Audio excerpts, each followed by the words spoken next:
I was gonna say, I was waiting for it to say record before I start talking.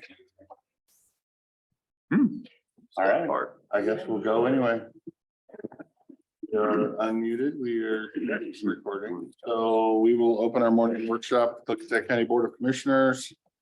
All the commissioners are present, we will start with a public workshop date. Go ahead. Okay, we have a few things on your consent agenda. The first is some carryover for me. Speaking of that, I'm also proposing to take vacation next week. I was assuming you weren't having board on that next week. Because Wednesday. I see that. I will not be here, but that will be here. I doubt anybody else will be in the building either. I think so. So with that, we also have item 12, which is a contract and contract bond for Olympic roofing for the jail roofing project. We also have a contract retainage bond with Day Wireless. There are tower people. It takes too long to get their retainage back, so they're going to bond it. That has nothing to do with us. That's a state thing. And then we have item 16, which is a request for waivers for abate for the rental of the Klickitat County Fairgrounds. I'll give you guys a little, we also have another waiver that will be coming next week. Probably it's from the Christian Cowboys. Little history on our waivers, what we've done in the past, doesn't mean we have to do it now. We've never given a waiver for a 4th of July event because they charge people to come in. We have given waivers for the Christian Cowboys because they do in-kind work. Again, that's your decision, not ours. Courtney Road. Oh, sorry. I just Go got ahead. carried away. Go ahead. On construction, Courtney Road, they're paving this week. They're not planning to be on site next week during the holiday for paving, and then we'll resume on the 10th. How far have they got up there? They've got black asphalt on everything. Everything's black. Everything's black. So they're dropping back now to do the second lift, starting where we left the BST to the end of the project. Hopefully have that done this week, and then they're going to drop down to 14 and do that second lift starting on the 10th. So everything's paved. And it's so looking far. good. Yes. Yes. Let's see, Rock Creek Old Eight Bridge, the contract documents will be before the board hopefully next week for signature and execution. We can get started on that project. Slope flattening, guardrail, contract bond documents have been sent to the contractor for their signature. And traffic counts continue throughout the county. On design, white plastic edge lines, we're still waiting for a decision from WashDOT whether they grant us those increased funds for covering that difference in what the bids came in for. Curve warning signs and guideposts, still waiting for approval to go to add from WashDOT. We did have a conversation about it on Monday. They needed one little piece of information additional, and hopefully we're good to go. However long that takes them to come back with that, I don't know.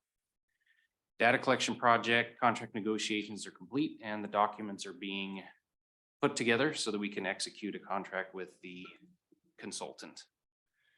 Bickleton Highway paving project environmental documentation has been forwarded to WashDOT for their approval, and construction documents are being put together currently. Sundale Old 8, the right-of-way plans are being finalized, and we should have offer letters out shortly to all those residents that will need right-of-way from. Another preliminary work has begun on some new projects that'll be coming up for next year. We've got 3 bridge repair bundles that we were awarded, a bridge replacement project, and a overlay project that we're going to start the preliminary work on.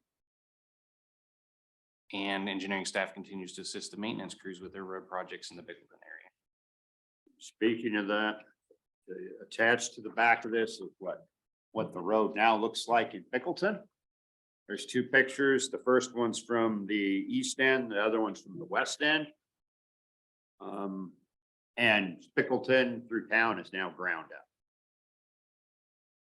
The crews are putting back, rebuilding the road and putting it back, lowering the grade a little bit so the drainage doesn't run into the buildings, runs away. And then they will chip seal it in anticipation of the overlay that's coming.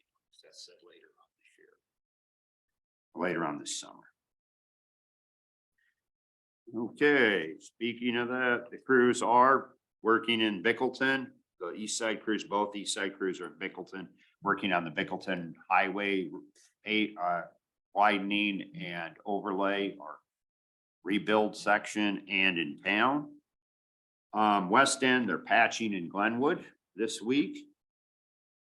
We have one grader running in Bickleton doing what's left of the dirt roads that we do once a year.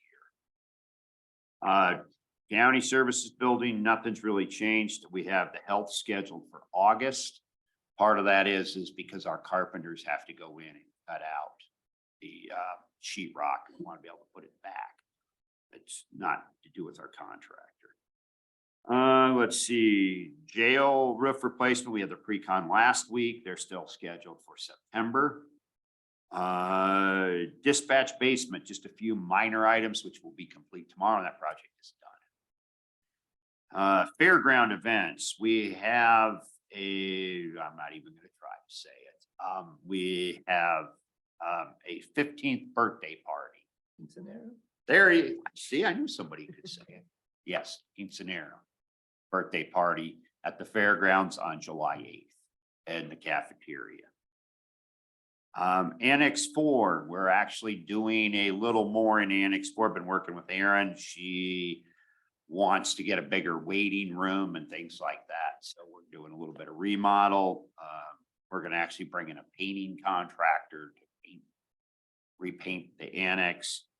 And that's going to happen July 10th and through the 14th. And then the floor covering will be the 17th to the 21st. And that will be complete then. Sadis Pass, the tower installation was, they were supposed to start yesterday. They called, they couldn't make it. They're supposed to be in today. So hopefully they will. Okay, a few follow-up items. I got a request from a member of Glenwood, just giving you the heads up to do some work in the park. We have never, since I've been here, never really done anything in the Glenwood Park. It's off of Bird Creek Road. It's like a 5-acre piece. It's pretty much all wooded. We have a picnic table and a light there and a trash can. I don't know who empties the trash can. We just haven't done anything, but I'm just bringing it. We've gotten a lot of requests this year to do more work in the parks. Wishram, Klickitat, Dallsport, now Glenwood. What is Glenwood wanting you to do work? Or work as in mowing and dumping the trash, or work as in, why don't we have a playground? Why don't we have a Playground Yeah. and some, we'd like a little bit more maintenance and, and I just told them, I'll be honest with you, I don't have the people to do that. Where is it? It's off of Bird Creek and Trout Lake Highway. Okay. I can't remember the name of that road. There's a road that leads into it. There you go. Yeah, there you go. Pine Vista. Pine Vista? Yes. It's a wooded track there. It's about 5 acres. Oh, wow. I didn't even know that was there. Yes. I'm not sure how it became a park, but it's been a park since I've been here. So Does anybody have any memories on that? I didn't even know it existed. Never heard, I was talking to Jeff before you came in. I remember the day, back in the day, when we did allot 40,000 a year, I believe, from the landfill money. And the communities were able to come in and ask for what their favorite project of the year was. And they knew that they could allot it. And it worked really well towards the parks and what that community wanted. And then they allotted that money. And then there became some struggles a little bit because the fire departments and stuff started piecing out the money. So eventually we ended that program. I think it's too bad we don't still have something. That was the Community Development Block Grant Program, and I've been fighting to get that reinstituted. I would love since to it have that started. reinstituted. I think it was valuable for the people and they And appreciated maybe a it. little more Definition. tighter boundaries on who can apply would Mhm. be fine with me on that discussion too. Well, but hopefully budgets we are can- coming. But yeah, I just wanted to bring it to your attention because they are putting together a petition and I'm just kind of giving you the heads up. With that, we'll kind of jump around. We also, because we do things for a a lot of the communities. It's always been our Klickitat. We're gonna do it again they have the Klickitat Canyon Days. We mow, there's a parking area they have over by the booths. Public Works usually mows that, and we will again this year, they've asked, so there's not a fire danger. I think their Canyon Days are the 28th, if I'm not mistaken.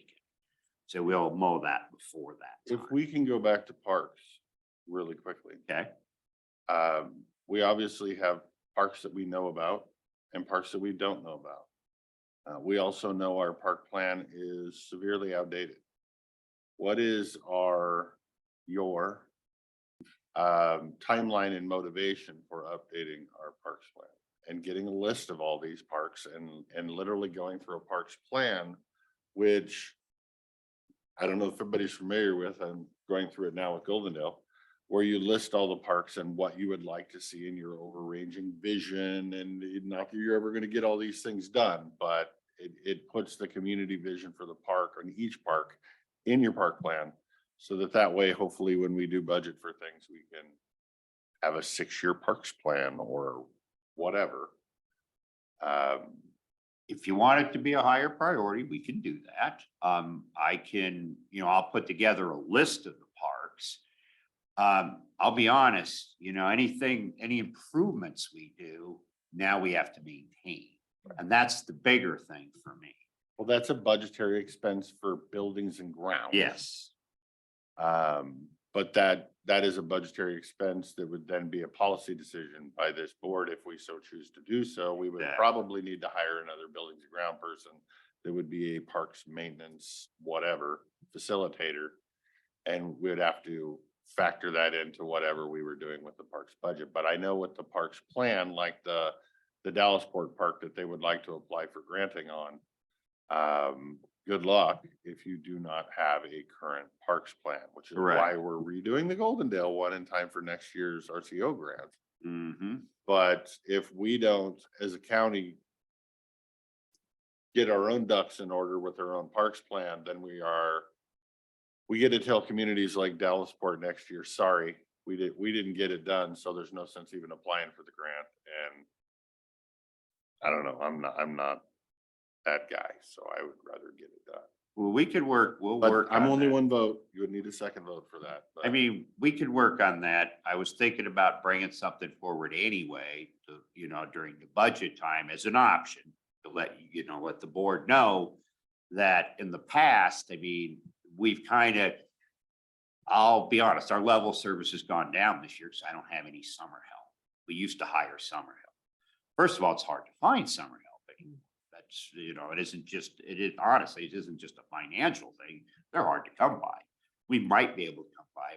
But we used to have a summer help person that would run around and do all the mowing at the parks. We have quite a few, we have Wish Ram, we have Trout Lake, we have, and that usually kept at least one person. We used to, and when we were at our peak, we had 2 people. I'm not advocating for that. So I'll bring that forward in the budget time this year of what it would cost to actually give a better level of service. But honestly, right now, we'd mow the parks, don't get me wrong. And we do take care of them, but it takes one of our regular guys, which means then I'm working the supervisor a lot of extra hours because he's out doing a lot of the work that person would normally do, but now that person's having to mow. Are boat ramps considered parks? Because they're on the capital or non-capital, right? Yes, they are. We don't do anything for maintenance of those, but those are considered park facilities. That'd be part of a recreation. So technically, if we, just thinking outside the box, if we decided to go with some parks, 6-year parks plan, whatever, we would probably end up pulling those boat ramps that are on that plan over to the park plan. And Yes. taking them off the capital. Okay, I'm just trying to get my thought process. Yeah, you'd be looking at one in Lyle and probably one in Klickitat. Okay. I think it's important we become proactive. I've sat in on some recreation meetings lately and there were people actually asking the Gorge Commission, the Forest Service to slow down. We're so overwhelmed on the parking lots on Highway 14. So it's gonna take effort by everybody, but if we have space available that's denoted a park, it's gonna start getting used. Exactly. Bicyclers, hikers, they find those places to go. Well, depending on the park, if it's just 5 acre wood lot with a playground in it, I don't know that the tourists are showing up at it, but You'll be surprised. Well, yeah, the Forest Service, I haven't Yeah. get into that, but you know how I feel. It's US invites. Yes. Everybody come here. We all love it. Come see it. But we're not gonna provide any parking. But then what do we do with it? Mhm. Yes. Okay, if that covers parks, we will move on to. We haven't been able to find any flaggers for the Goldendale area for a Bickleton project. We also have one of our employees that has to have knee surgery. So that person is going to be out most of the summer. It's no injury that happened at work or anything. And with the state, you can get 3 months paid leave now through the state, not through the county. So that person's going to be out for 3 months. We would like to hire back one of our retirees because we could actually find him if he's willing to work and has a CDL. He can only work, he's limited to what he can work. So it'd be a week or two here and then another week or two, like a couple weeks a month, I think is all he can work. But we'd like permission to hire him back. this also brings up something that I was thinking about today is how do we cover shifts for people that are out on their new 3-month FMLA? Which I think we're gonna have a board discussion long-term and policy decisions and whatnot and/or funding in place to cover. But I'm assuming this would be road funds, not Yes. general funds. Project Not funds. asking us for money. No, I'm not asking you. for Self-funded money. in your road department, you'll make it work. Yes. And with that clarification, I'm okay with it. And we're just asking you because we have to get your permission to bring anybody up. To kind of cover that, we've actually dealt with that a few times now, where people been out. We had somebody out last year, 3 or, it's not written very well for us, the employer. No. Because as they were out the whole summer. Well, in a large department, that's one thing, but if it's in a department that's got, 4 employees or 3 employees or something, or 2 employees. Yes, it can be very Oh, painful. my goodness. We better have a backup plan before. What we ended up having to do, because it was in an area where we have a very limited amount, it's in our facilities group. So we only have 3 maintenance techs in there. So if one of them's out, which this one was most of the summer, all that means is, all that means is the supervisor stepped up and he ended up working a lot more than normally he would have to. So he was spending a lot of extra time because, he's got his job and then plus he was covering that. But I give a lot of thanks to our supervisors. They're really good guys. Jail entry. The jail entry is coming. They have this tile in front. It's carpet tiles. And it's one of those things, we have on the list. You never know when they're going to come apart. We try to get to stuff before it does come apart, but sometimes, you're limited to what you can do. Just that's when it's not an endless source of money or time. Well, those have come up now. So now they create a trip hazard. So we're putting together a cost of what that project will be. We're going to try to get it through because, the inside needs to be done too, but we can push that off to next year. That's not the problem. It's just the outside. So we'll get a cost of what that's going to cost. I think we can peel them up and glue on some stuff. I don't want to make it throwaway because I only want to do it once, but we'll bring a cost when that comes. Just kind of letting you know that that's a project we do not plan. Are you thinking outside company or are you thinking We're going to look at it and see how easily they come up. If not, you're looking at somebody like Denny's or, Oliver's or something like that. It's a small area, but I don't know. We'll bring you a cost here and there. I know there was a question about a purchase. We have to purchase freezers and water are required by Illinois. So you'll see stuff that's, they usually code it to groceries, Uh-huh. but it's water for the crews. That answered that one. You could have just answered my email, I know. because I didn't even think about that one. Because yeah, your water has to be served at a specific temperature according to. 60 Atlanta degrees. High, and yeah, Yep. no, that makes sense. No, we're going through the bills this morning. I saw a bill in there for Bimart for $4.29 for a chest freezer and like $3.50 for groceries. So I sent an email over and I'm like, what is this? But now that you say it, yeah. That's well aware. the chest freezers. Got a good price on the There chest you go. freezer. Water, not so much. That's a pallet of water. And we've applied for our DNR fire waiver. We do every year. We are usually pretty successful getting it. We're just giving you the heads up. We're gonna handle it like we have in the past when private contractors work. And, now, years ago, we never used to affect work within, what we do. But somehow or another, we got roped into timber work. So it's no different for us than it is for, now it's anybody that works outside falls under the fire restrictions.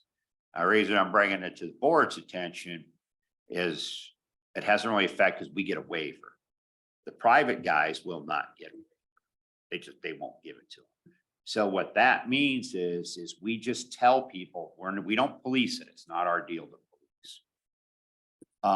But if somebody's building like a short plat road and our inspector drives by and it's a, 12 o'clock shutdown, he'll just stop in and say, hey, you do realize we're at a stage 3, you're supposed to shut down at noon. He won't shut them down unless you would like us to do something different. But it's not our regulation. So my thought is we just give them the heads up so we don't become responsible. But at least we've told them. We don't go out and look for that though. If he just happens to be driving by and somebody's out there working, we've now gone to a, noon shutdown. We will tell them unless you have a fire waiver, you should shut down. But that's all we do.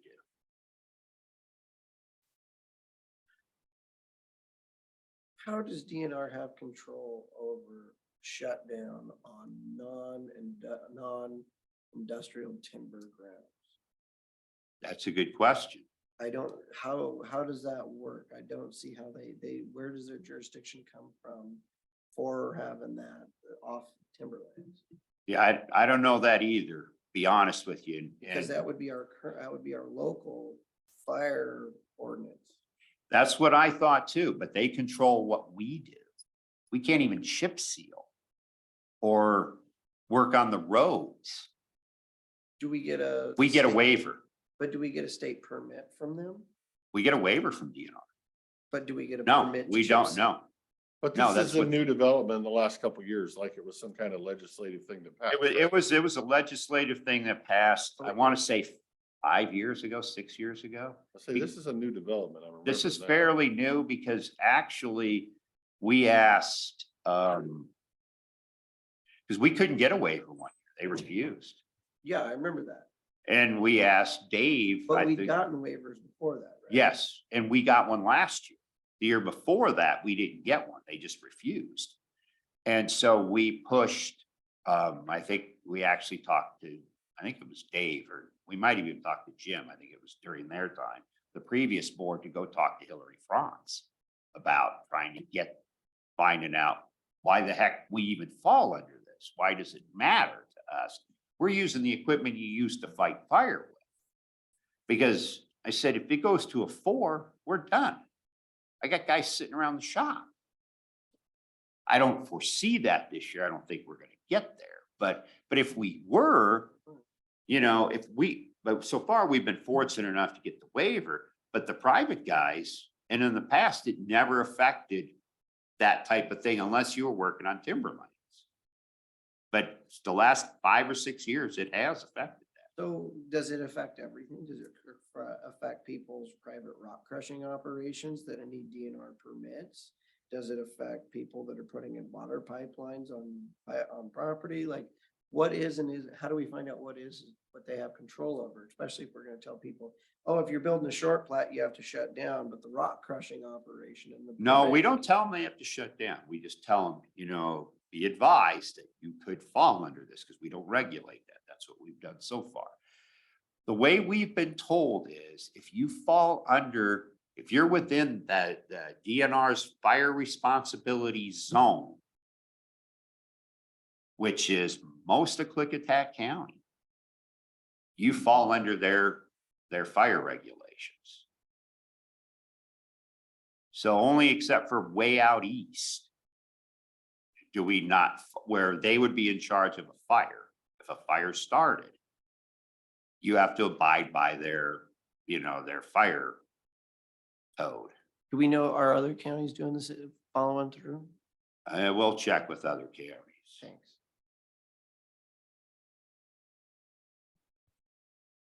And if you could find the law that passed or legislation, that would. We'll look that up. I mean, but like I said, we've gone every year since that because we've been told you have to get a DNR permit or you shut down. Or get a waiver. Get a waiver.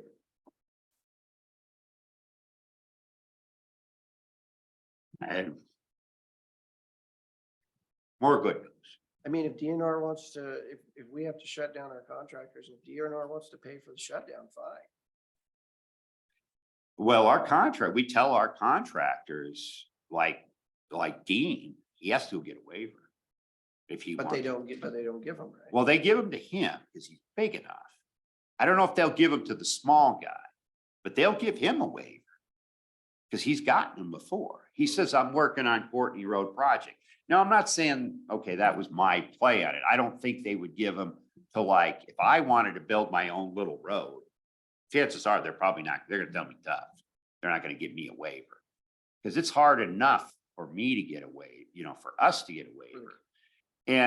And like the contractors like, James Dean or something, who do a lot of work, they could probably are eligible for a waiver because literally to get a waiver, they have to come out and look at your equipment. They literally come to your site, look at your equipment, make sure you have the fire trucks, you got the extinguishers in the vehicles, you got the proper amount of shovels, the whole 9 yards. Okay. Anyway, okay.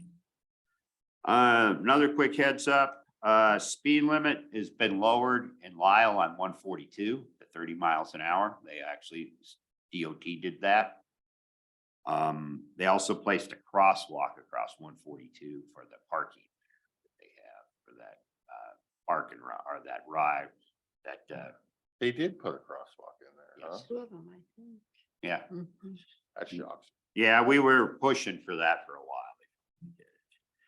And one other thing, we met with the chamber for community days, and they've asked if we would open up our parking lots for community days around this vicinity here, around the courthouse. And I said, well, we'll talk to the board, what they would, and my suggestion is we pull the vehicles and put them in Annex 1 during that time.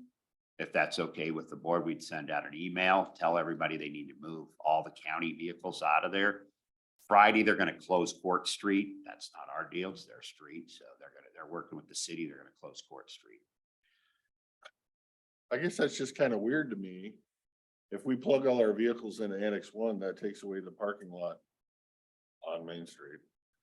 Because Community Days goes all the way down there to that Annex 1. I asked them the It's same kind of thing. weird, and they were okay with that, losing that parking spot to gain either this one or the bank parking spot. That's just interesting. Same number of parking spots, but Yeah, we asked them. I think you're gonna find very few people parking in this one. Maybe the next one and the bank one, but interesting. Yeah, they asked because they asked if we could keep all these in this vicinity. And I asked the same thing, because you have the car show down. And their response was, well, we've been doing it for years. We had Annex 1 there, so we couldn't park there anyway, so. Because I thought the same thing. I thought, you know, what difference does it make? You're in one side or the other. Yeah. But they asked. Whether I'm plugging a parking spot here or over there. I know. And they actually specifically asked for this one too? Yeah, they asked for all the stuff around the courthouse. To the bank parking lot this way. I don't know. They were not concerned about annex, because they said, So look, we'll what's- fill up most of the annex.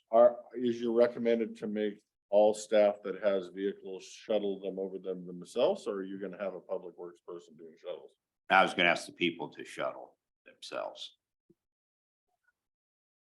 Run a little by. Thoughts on that one? You've talked to them. Say for the most part, I don't necessarily have a problem with it, other than I don't know that I find it a good use of staff time.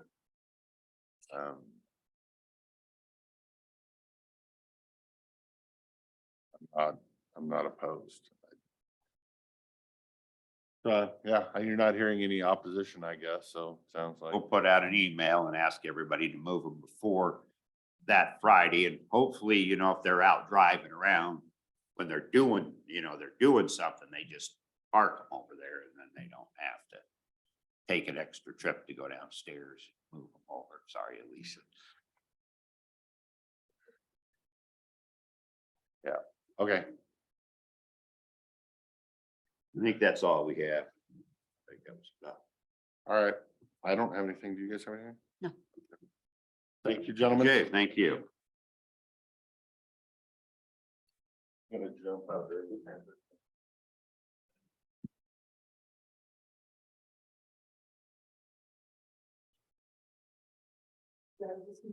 It's on.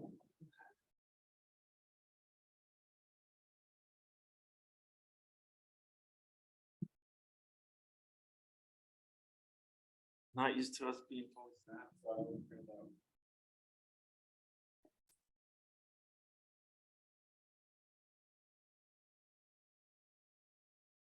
Thank you.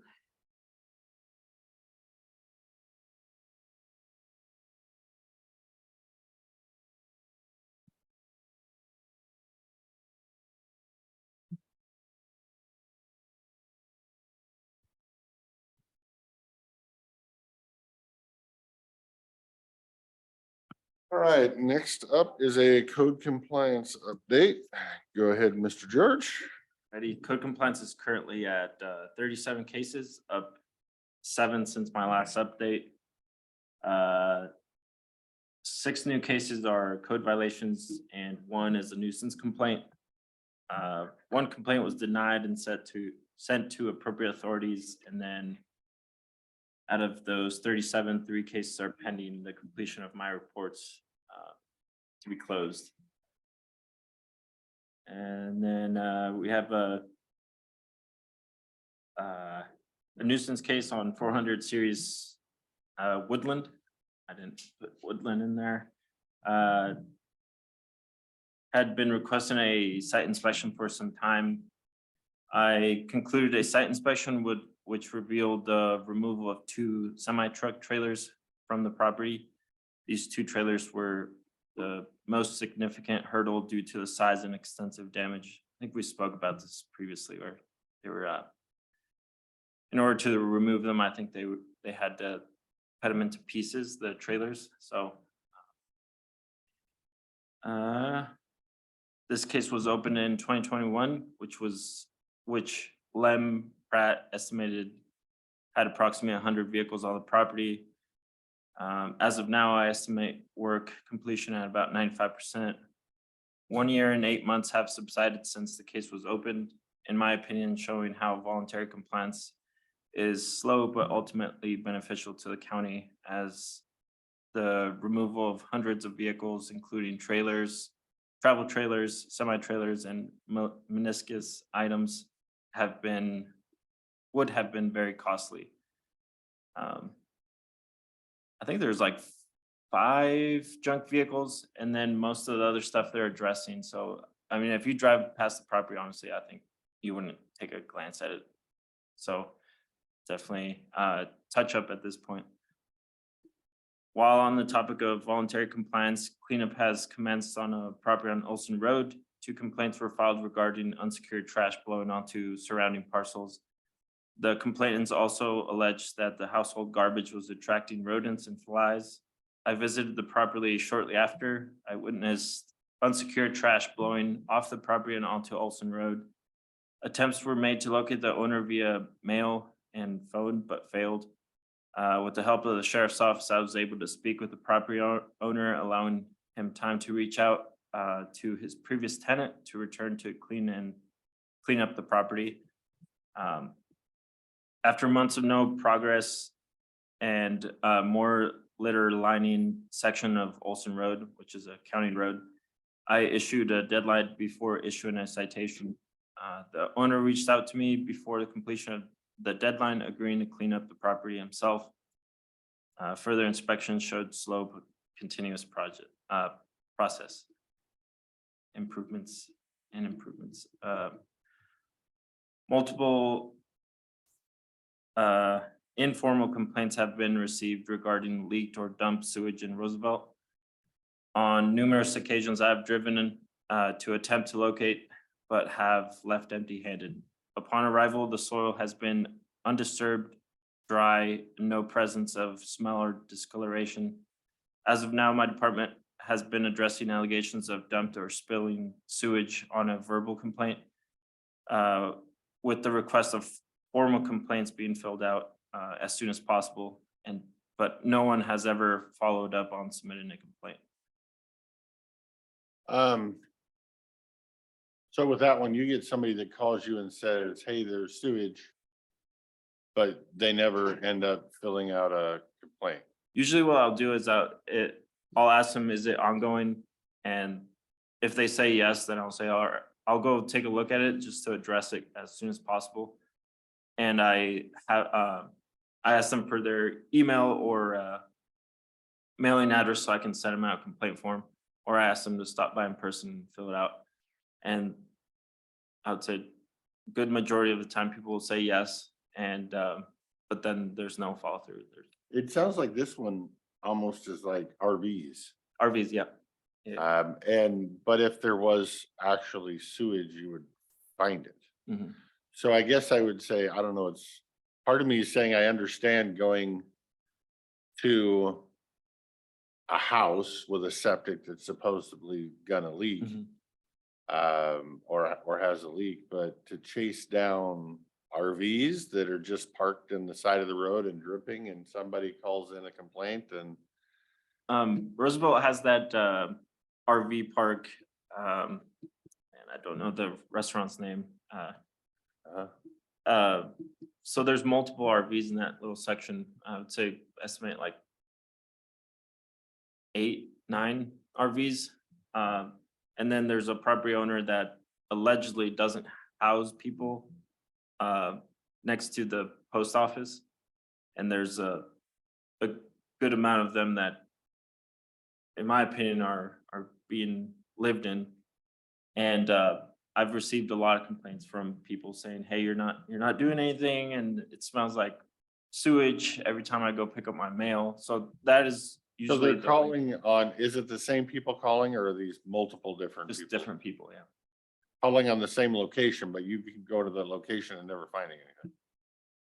2 times it's been on the same location. Once it was right next to the restaurant. Go on the north side of the road. Yes.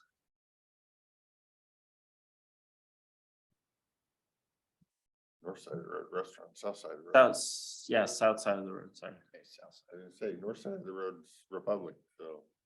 One should be off of Juniper Street. Another one should be, oh man.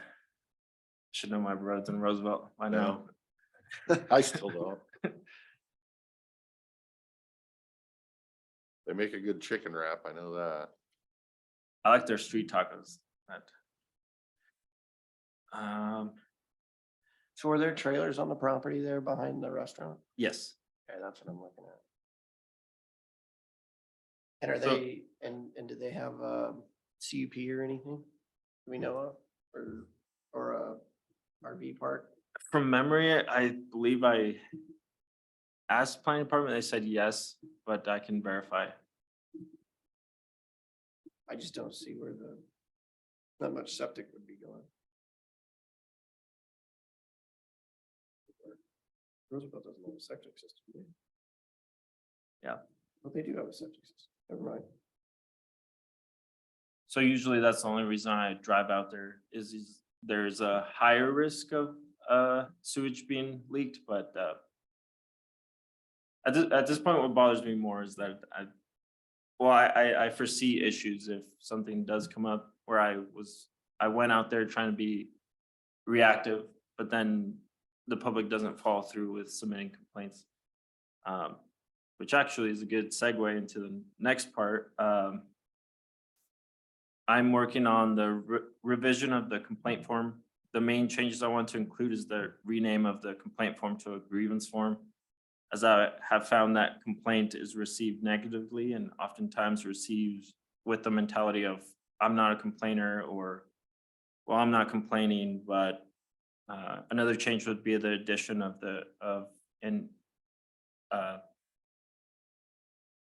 to add a section on the form for your email address, which would allow me to communicate with parties quicker and exchange comments / updates in real time. Notifications of opening and closures would still be done through mail, just for policy. Complaint versus grievance. Legal terms. You may want to ask the prosecutor. And I sent you a legal capture of, Yeah, you may want to find out if that's the right one. yeah, it's,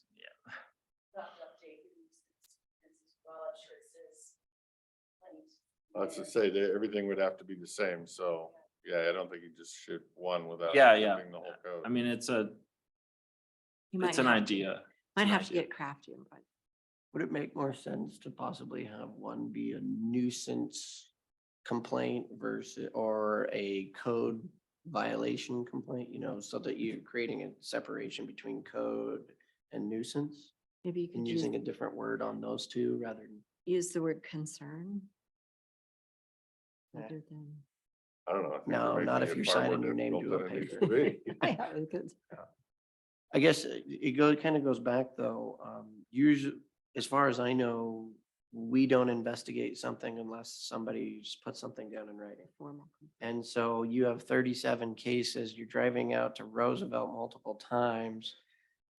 Shouldn't we be waiting until we actually have a written complaint before driving out there? I know you want to be Johnny on the spot and do your Yeah. job, but if you drive out there and find something and until somebody's not willing to turn it in, now you're in this position. I think the catch-22 for him is in the same regard, we got him running out on a property on 97 that has septic next to a well that nobody still, to my knowledge, has filed a complaint. So it's like we want him to be to go out without complaints for solid waste issues. But like I said, this one's a little different. It's RVs and not, it's obviously something that's a lot harder to document. So do we want to require the complainant to actually provide us proof? Hey, go take a picture Yeah, or, hey, my RV at the end of hunting season, it ain't leaking, but she stinks. And are they just walking past a bunch of RVs that haven't dumped their holding tank in 3 weeks? And so I guess I'd say I'd hate to, we got to figure out something, because if you're on a time wasting mission, we need to remove the time wasting. But I don't know how we get there. yeah, I didn't want to point that out, but that actually was the main reason why I kind of took the initiative of like trying to be proactive on these sewage cases. Was Highway 97 was, I think, a very in the public's eye. And I mean, a lot of it was like, why didn't you do anything sooner? Why didn't you? So I'm trying to take these cases where, essentially either the threat to the environment or life could potentially be in play, that a little bit more reactive to. Well, that it. was my question on, is this multiple complaints or is this just It would one just be one. household next door that has a problem? For Oh. sewage, it would be one, but even as we know with 97, even one is hard to come by. Right. Well, I'm talking about the Bickleton thing. Is this just one person complaining about the RVs, or that's why I asked the question, or multiple residents? This wasn't just somebody attacking their neighbor, No, kind of scenario. No, I think I would be fine with you going and investigating, but eventually I think you're gonna have to put your foot down and say, you're gonna have to send me some pictures of some stuff on some grounds, Yeah. because I've been there 5 times and I haven't found anything. You know, that's a good half day yeah, yeah, anyway. Roosevelt, yeah. To go out there and not be able to confirm anything and then no complaint and, so yeah, interesting. Okay. Yeah, I don't know how to answer that. We didn't give you an answer, but I just think it's all a matter of, every case is completely different, and as people describe it, I mean, people exaggerate at times, but you never truly know. I mean, the way that they make it seem is, you know, sewage is just spewing out by the gallons. I haven't seen anything, so. well, they could see a drip from an RV and just automatically assume it's sewage when it could be just absolutely fresh water. Yeah. So. Yeah, is what it is. Did you, did staff provide you the copies of the flow charts that they had found and looked up? Hopefully, I don't know that we're gonna have time to necessarily dive into that today and actually work on it and change flow charts and adjust them how we would like them to do and all that, but I would just say perfect. So just make sure you've kind of went through them and have your ideas that we can work through on for our flow chart. One thing I wanted to cover is it was brought to my attention that you had overtime. Is that correct? No, You did not have overtime, I have never applied for overtime. It's just been all regular hours. and I won't even discuss it. Yeah, no, yeah. I have, nope, never applied for overtime. Never worked more than 40 hours in a week. Nope. Well, you're perfect. That's all I'm asking. If you did, I mean, that would watch be, your hours and make sure you don't from now that'd be on. lovely. That's all I mean, I'm I would saying. take overtime anytime. That's what I'm but- saying. There's no money budgeted for that, No. so. No, no, I was gonna say, make sure that don't happen again, but if it didn't, that's fine. Just watch your hours, make sure you're on your time there. And then you stay on your budget and all as well. Did we want to have discussion on where we would like to place code compliance under what director? Do we want to have that discussion today or, We have time. well, we have 11 minutes. He needs a manager. He needs somebody to facilitate his budget. He needs somebody he can go to that's not us.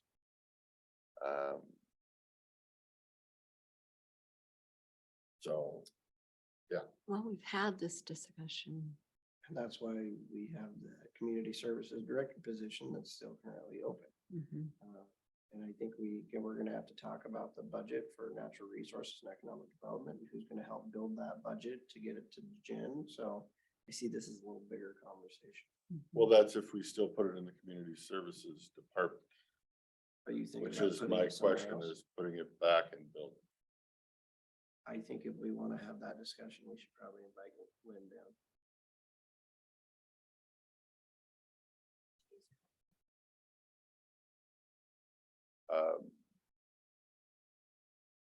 And as we move into that, community services, we're in a holding pattern until we get through that. And currently where we're at, that position's been in building for time immemorial, as long as I remember. So if we can just have status quo for a while till we get time to make those decisions and budget decisions. It's a bigger conversation. Well, that's what we did last year, we budgeted, it still sits in buildings budget. Mhm. And because we were trying to figure out, we said, we'll take over oversight and management to get the organization running smoothly and to get the code updated and, things that we still haven't done yet. And we need to get moving on that code update. Well, in last year, I guess I could say I could understand or sympathize, so I agreed on, yeah, fine, put it in the community, whatever relations department. But I've since, I guess I would say, changed my mind. So what do you think? Lynn's gonna hate me, but it's always been in building, it's always been there. Having some economic development, natural resources / solid waste / code compliance / I don't know what other island of misfit toys we can put down there in that department. I don't think it does us a whole lot of good finding a director with skill levels to entertain them all.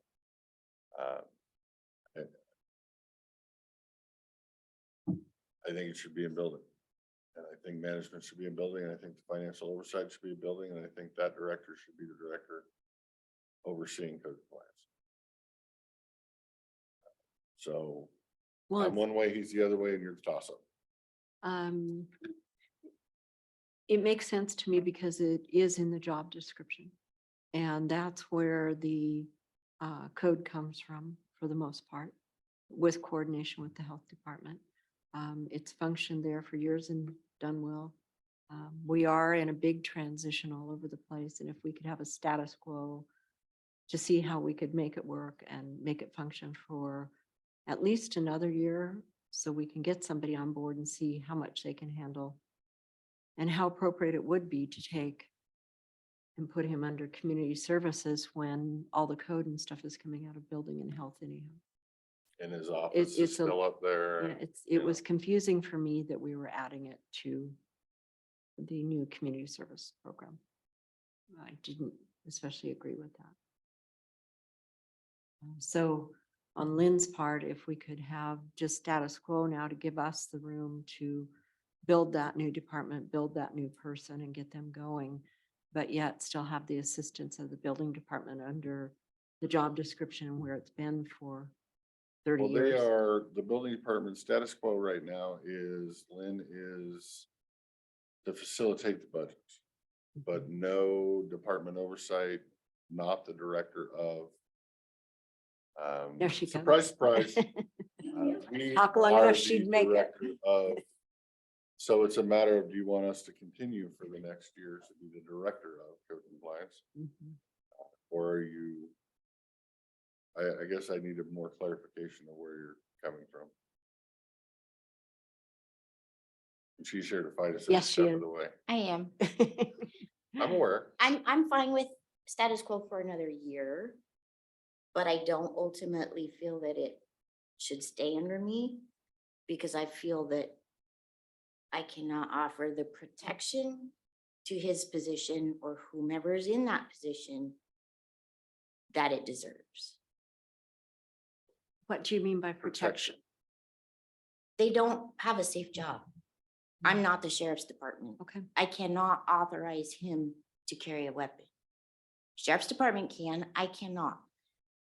He's come up on convicted felons, people like that, that I have no business messing with or one of my employees dealing with. I just don't feel adequate to meet the needs of it. I agree. The world has changed since Skip Grimes. Exactly. Mhm. It's Mhm. vastly different than when they wrote it originally.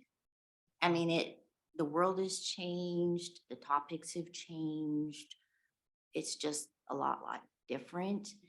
And I don't feel prepared to properly manage that position. I wasn't trained in code enforcement. I was trained in building codes. And code enforcement was up there, but I did zero with it. So I don't even have the experience to go on to say, well, this is how we did it. I mean, I saw it on the outside when, Right, but where I'm coming from is if the choice is here or in community whatever, whoever we hire down there knows absolutely nothing right, about it. You've got far I more, mean, and you you may can have still- lack of experience, but you have far more than whoever we hire for that. right. But I'm uncomfortable with saying, hey, go out there, you got a phone and a clipboard. Well, and I've had some questions about that moving forward as we dive into this to make a final decision for certifications and things that I believe George needs to be out there giving these. I think there's some things we need to follow through on that I've seen that I wanted to question. And a lot of those do move closer to the sheriff's office. And we had originally kind of worked towards that. Frank and I had done a lot of groundwork with the sheriff's department, just asking them if they would be willing. And then it didn't go that way. But there are jurisdictions that that's where it's housed, and it's mainly because of the enforcement portion, But that one's the not safety this one. portion. Exactly. I'm just saying, I cannot guarantee his safety. I can't. I mean, I have no authority to say, yeah, go ahead and protect yourself out there. And that makes me very, very uncomfortable.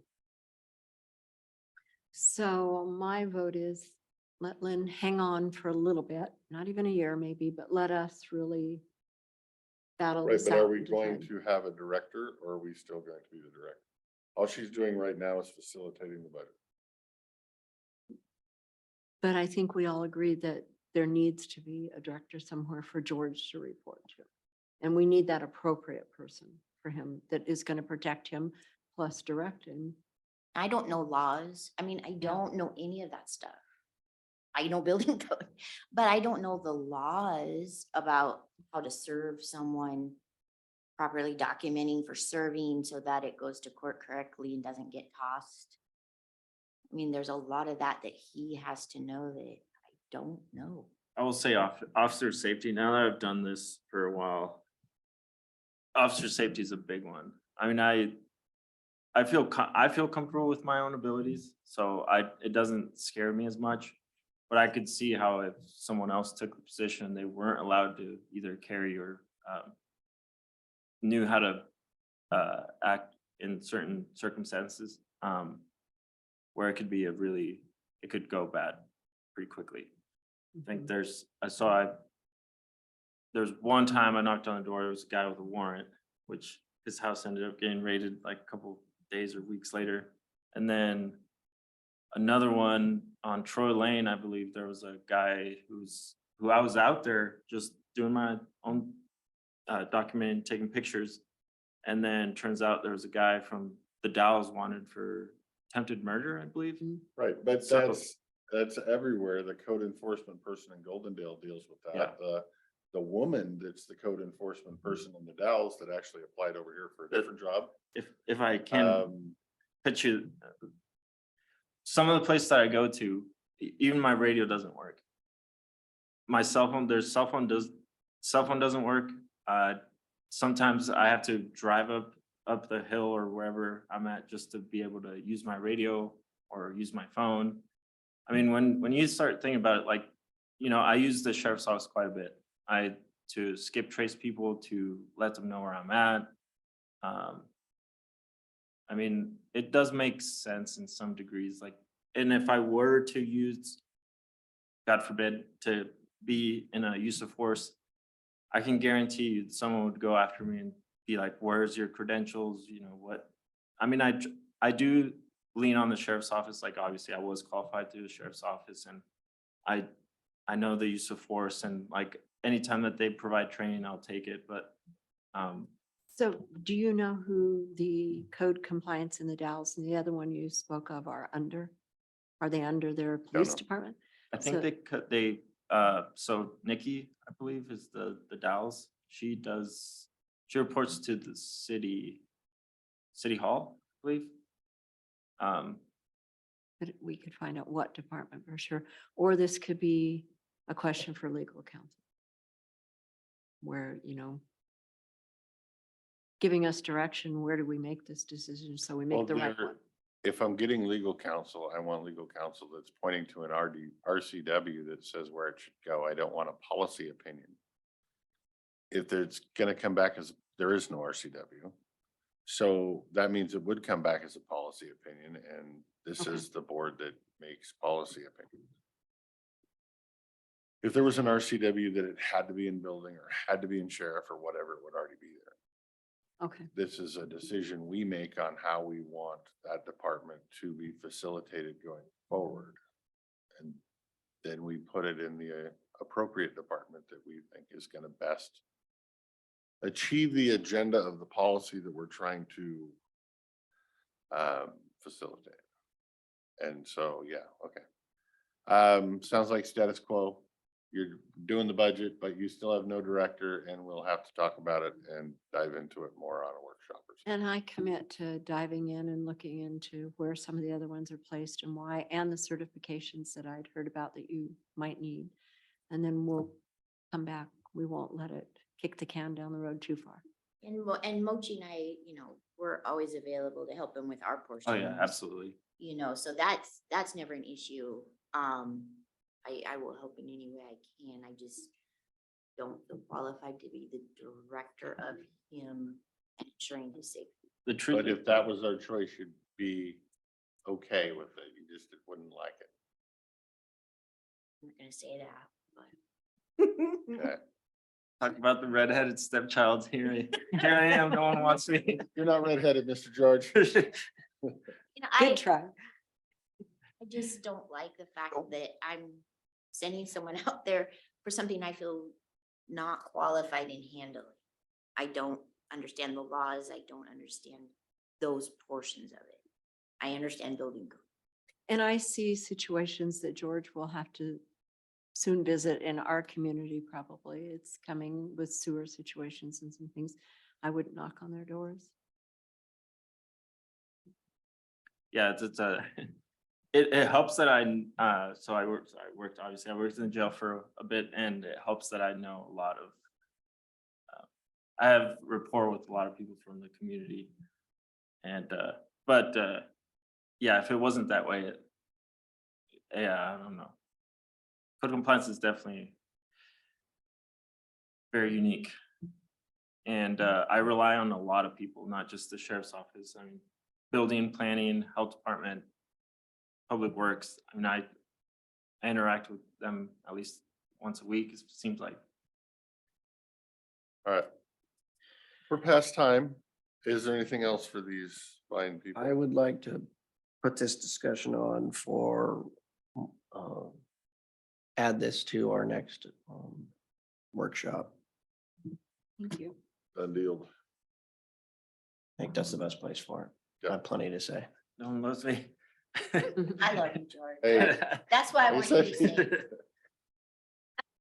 Keep up the good work. I'm joking, I keep appreciate it. plugging along. You're doing fine, sir. All righty, 11 o'clock. Now that it's 11:04.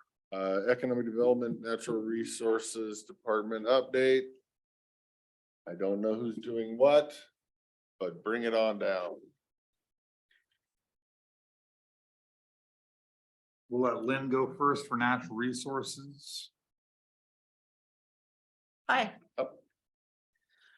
So basically, we have lead entity projects, the Dry Butler grant and the Switzer grant, and that's about all I have to offer today.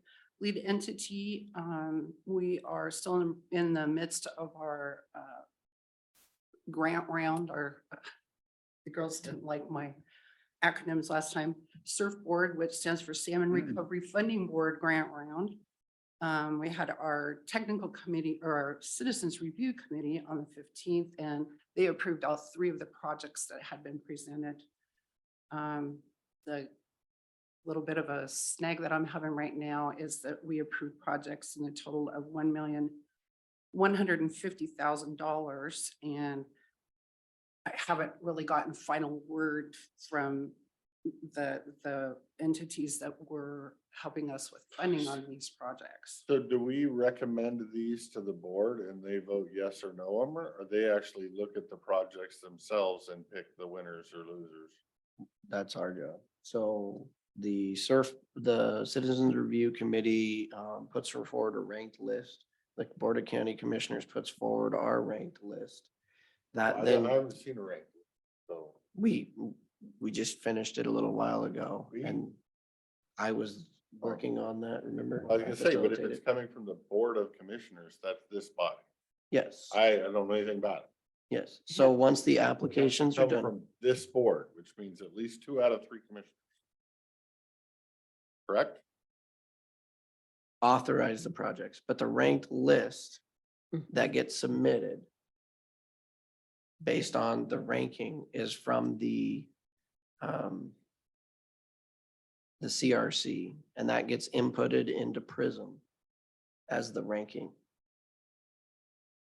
If you would like that ranking to come in front of the board and to have us do that, we can do that before we submit it. We could do that up until July, I think the end of July. Well, I get that. I'm just saying that if these are decisions that are supposed to be made by the Board of Commissioners, they need to not be made by the director of a department or by one commissioner. They need to be made by the Board of Commissioners, and that conversation needs to happen. It needs to be open and transparent in front of the people, and then the decision that's made is the decision that's made. But it needs to be done correctly. They actually get approved and ranked by the Citizens Board, and that's what they're put in place for. They're a diverse board, so that they get a look from everybody. They put them in there, they rank them, and when they come out, then we see them. We don't want to see them before Right, they're but finished. who presents the projects? They all apply like a grant round. And then they're presented at the boards and they move their way through the different boards to see if they qualify. So for every culvert that gets done or whatnot, they would have to fill out an application and submit it to that board. Submit it to the department, and then the department runs it through several boards. There's It does. technical committee, there's several rankings, or several technical things that go through to see if it's going to make it.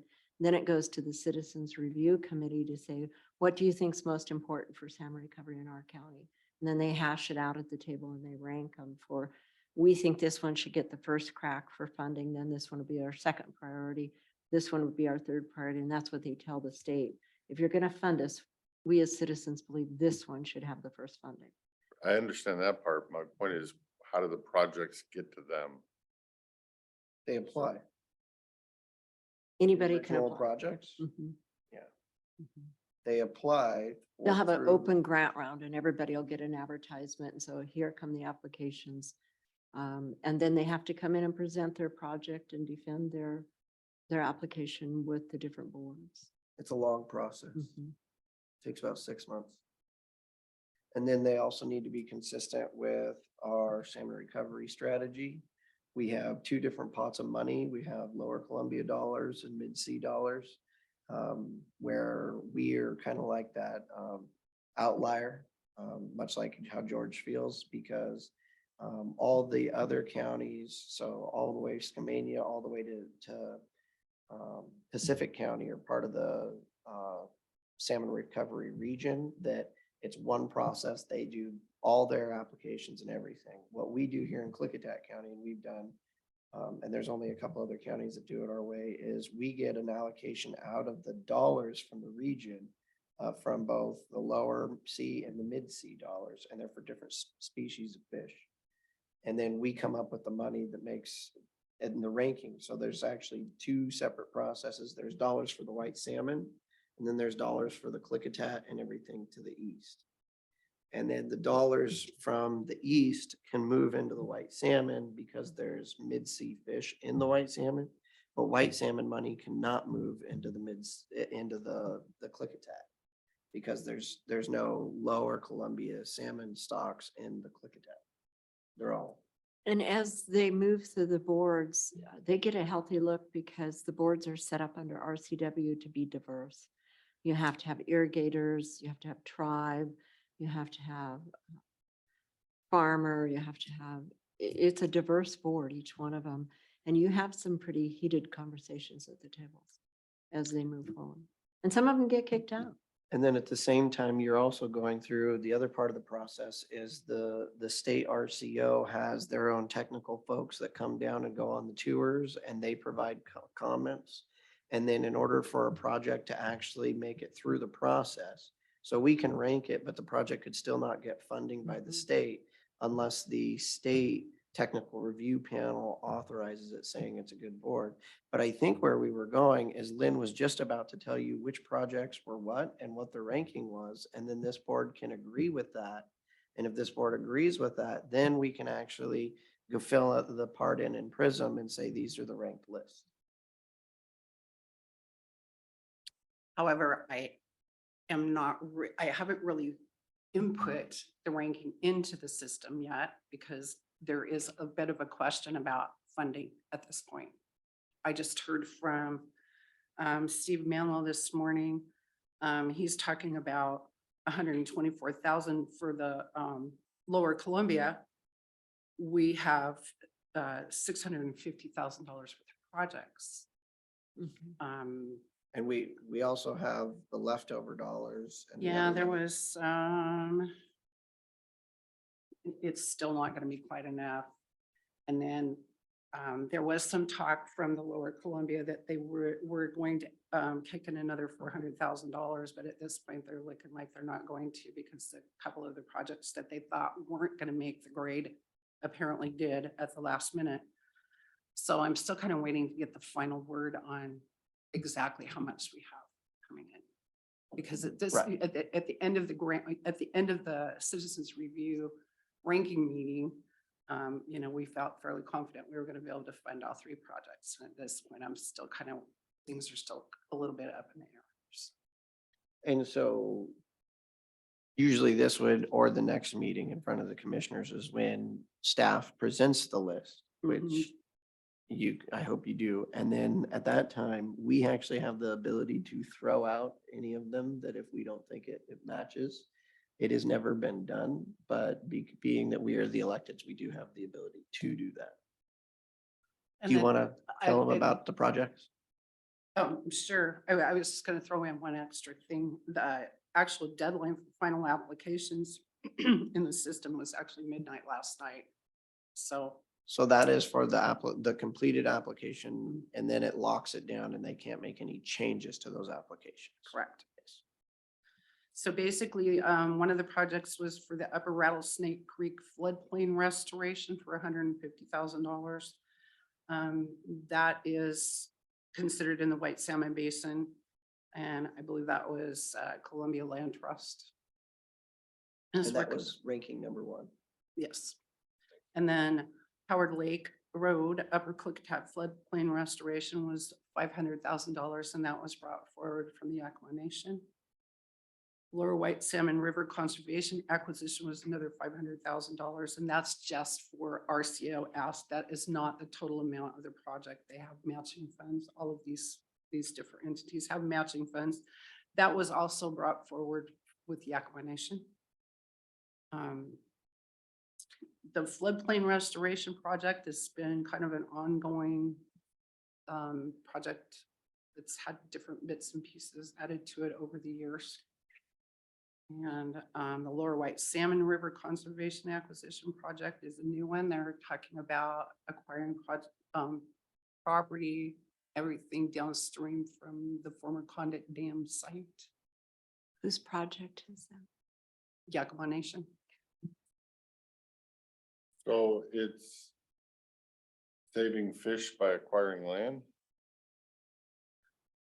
Of preserving the natural aspect of the property Shorelines. to keep people from, They're you know, targeted. developing and building. I think their ultimate goal, from the way I understand it from David Lindley when he was doing the presentation, was to preserve it for fish habitat, as well as, you know, there was an unwritten indication that people would still be able to go in there and fish and use the river for recreational purposes. Would you like more information on any of these projects? If I'm ever gonna vote yes on them, I'm gonna need it. I will be happy to forward you a copy of our minutes. Why don't you also send him the project overviews that we sent out to the CRC that has the whole entire project? Sure, I can do that.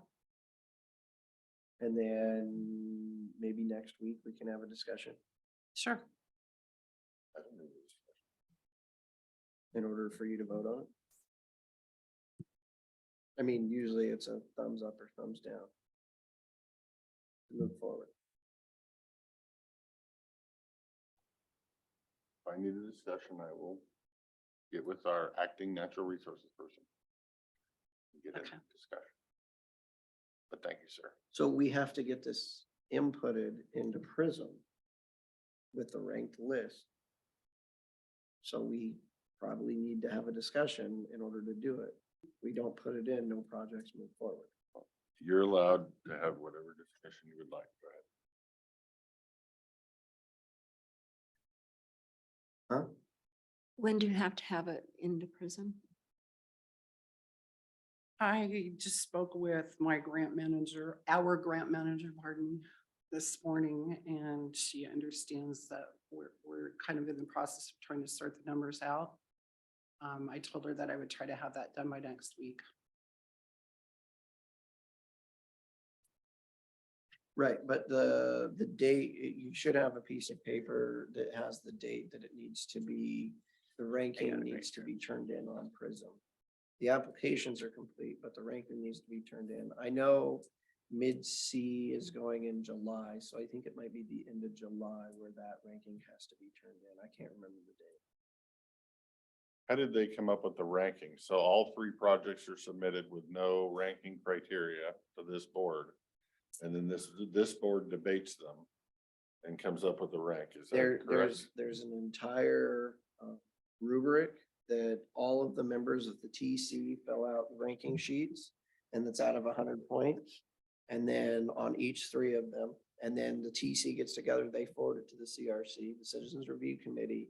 All of them rank it on their own ranking sheets. That also includes community values, and that's out of 105 points total possible. And then at the end of that, all of that gets averaged out. And then, so that's how you come up with your number one, your number two, and your number three. Sometimes there might be 10 of them. Well, and it's a design of the Governor's Salmon Recovery Plan that started years ago. And it had its whole chart of how it filtered down. And then it made the county in charge of it. And under RCWs, each one of those boards had to be created. And each one of those boards are directed what their job is. And that ranking is their duty. And then we set people on those boards to trust them, to filter through these, to dig through them, to do everything they do, come up with the ranking, and then bring us their best ability. I Kinda understand like that, but Planning I've Commission. also, I've never appointed anybody to any of these boards. Well, I've never been asked to find anybody. I've just signed a pen to names that were given. So I understand where you're both coming from, and we can move forward. To answer your question, Commissioner Anderson, the date for submitting the final ranked project list is August the 4th. August. And the names that we sign off on are usually, oh, by the way, these are expired and we're having a meeting next week. So please sign these so we can have a meeting next week. And the applications are.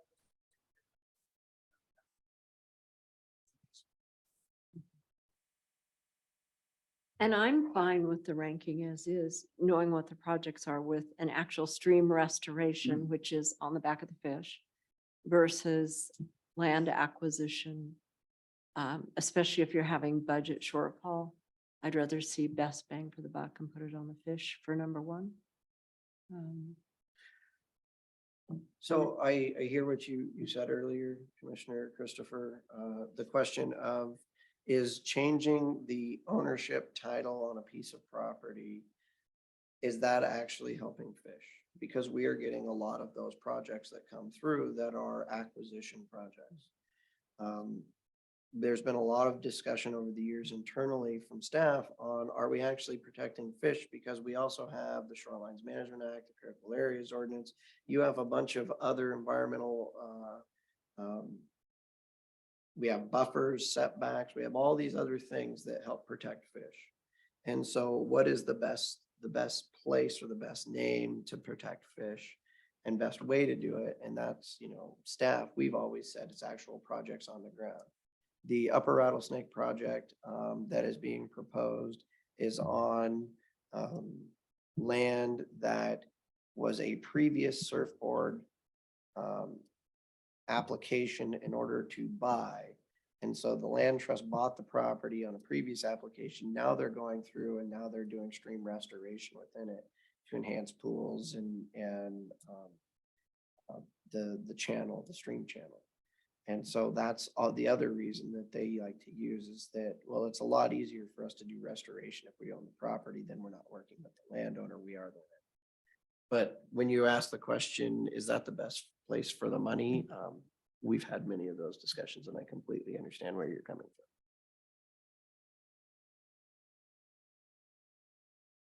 But it would be good, I think, if we can get that information to Commissioner Christopher and we have till the end. So maybe in 2 weeks, we can have you go in and we can take a vote on the ranked list. Perfect. I can make sure you get that information. Thank you. Any more conversation about that part? Well, and just to be clear too, this is something that's required of us to do. This is not something that's just a natural resource project that we've entered into and we're deciding how to save fish. We're required by the state to have this whole process and do this. It was handed down to us. And so our natural resources project coordinator position is funded out of these dollars. We get the capacity dollars to update that salmon plan. If you'd like a copy of the salmon plan, we could get that to you as well. But that is a significant portion and that we used to bring in 65,000 a year and now that's bumped up to 90,000 a year. And so it covers a significant portion of that position.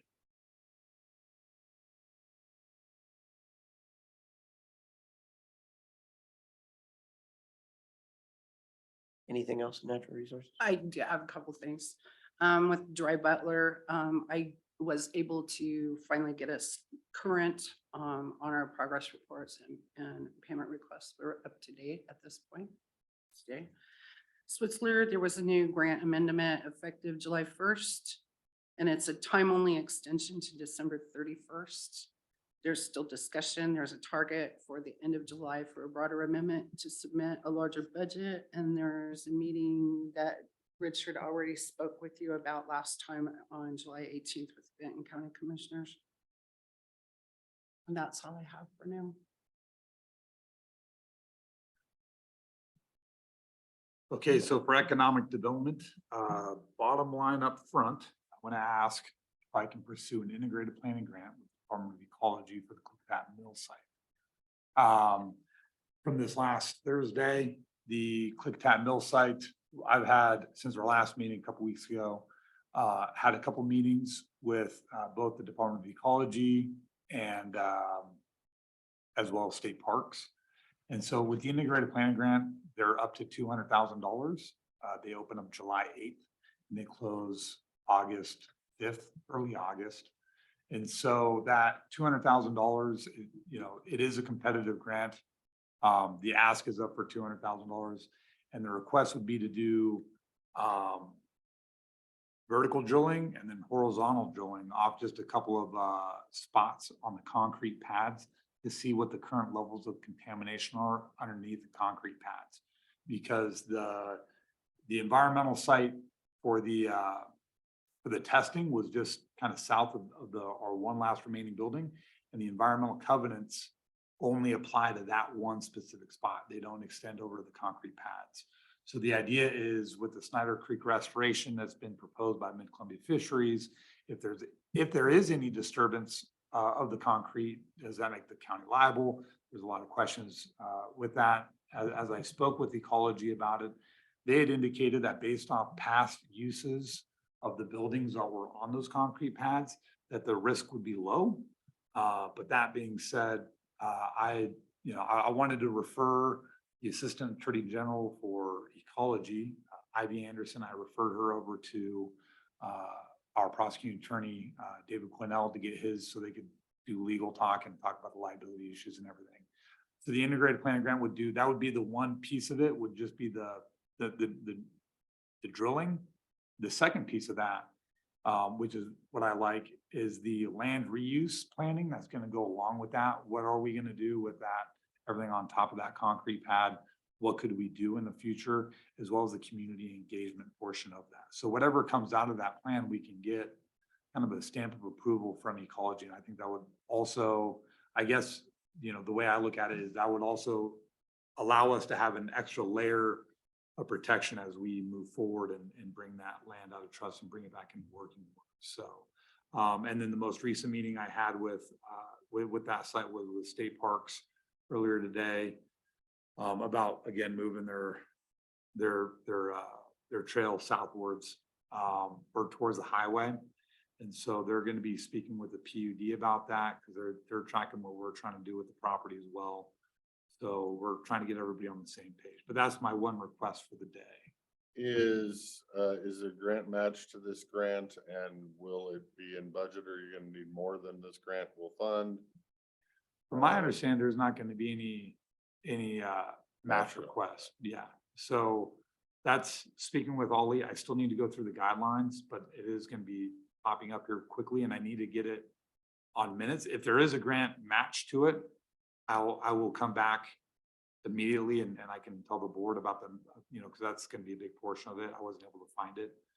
But ecology does all the work. So they're very good at paying themselves these types of dollars. And so just like they did for the It's just a test- matter of whether we want to assume the risk for whatever they potentially find. Opinion? No, I sat in on that meeting. I think it's a good way to go. It's gonna pay for things we need to do. Mhm. There's no forward movement if we don't. Okay, thank you. I just need to get it part of the minutes that it's okay for me to move forward. I just, I gotta be able to provide it part of the application. Moving forward, still working on the CARB Peace Community Aviation Revitalization Board with the Columbia Gorge Community Regional, or the Columbia Gorge Regional Airport. Still working on the .09 budget ask for our upcoming July 25th meeting with KC BoCC. We recently, in the last week, we had another meeting, our first initial meeting for the Regional Innovation Hub through the Innovative Cluster Accelerator Program through Commerce that MCED had gotten. And then I've got another meeting with Jessica, this upcoming Jessica Meta from MCED, coming up this Friday, I think it is, on just everything that we're doing with MCED. So and how to move all of these projects forward, because we have broadband with the WSU extension. We have some timelines that we have to start hitting upcoming in August, and August is going to be on us here pretty quick. So and then for city engagement, still looking at assisting the city of Bingen for the economic development planning portion of the CURB grant. Something they just want to do their own economic development strategic plan. And so they want to move that to the left as far as timeline. So I might be hitting that up here in July or August, as opposed to September, October, when I had originally anticipated. And then for Goldendale, they are complete with the incubator space. They're just doing some kind of some cosmetic stuff on the outside of it. Fantastic looking building. And they're looking at coming up with the policies. The city council is going to be coming up with policies and everything like that in regards to how they administer that building. But I would suspect that that's going to come out this fall is when they're going to start going out to start getting applications for people that want to inhabit those spaces. So, are they going to just split in two? Are they going to split into 4 spaces of 2,000 square feet apiece? They're still deciding that. And then the last but not least, in Alderdale, we have a business expansion opportunity with one of our large agricultural companies. And so I'm going to be assisting them in that regard, mainly acting as a gopher on different connections and everything like that with the state and various companies. So.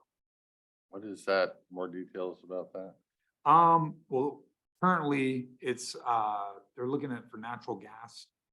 So I'm trying to assist them with a good contact for natural gas. I'm familiar. I gave some contacts that were not updated because we have the main pipeline here. I think it's Williams Pipeline. I have some contacts with that, but that's a few years old and those people aren't here anymore. So I'm trying to find a good contact for them to discuss with the ag company. And we're in the very initial discussions. That's my first piece.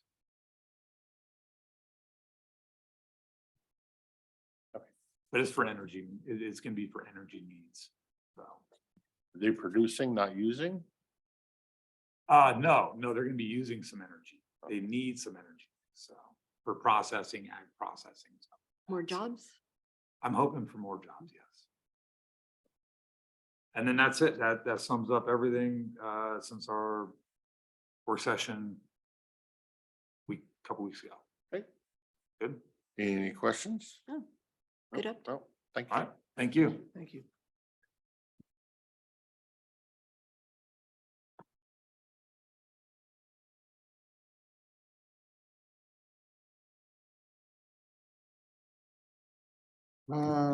Anything pressing for us? I do want to mention consent agenda, item number 6, which is the Bingen water line. Should be pulled and done separately. Engine water line, and then that's number 6. And then I would like to.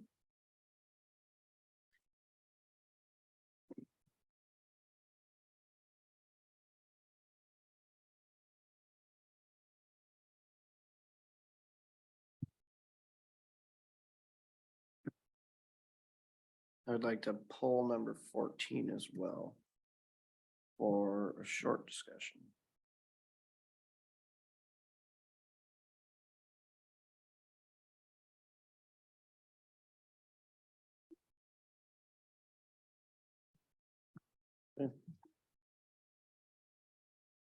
Don't have any issues with any of the others. And then also, I don't know if you guys had seen the email from the prosecutor. I'd like to add the discussion on outside counsel to unfinished business, if that works for both of you.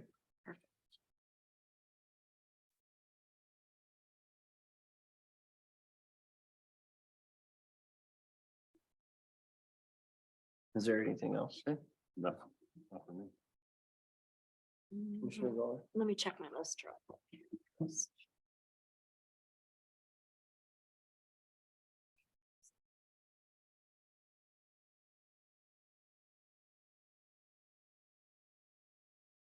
Did you want updates on Skagit County somewhere? Today, just as a Do you want to do description? that? It's just an update from, do you want to do that now? Sure.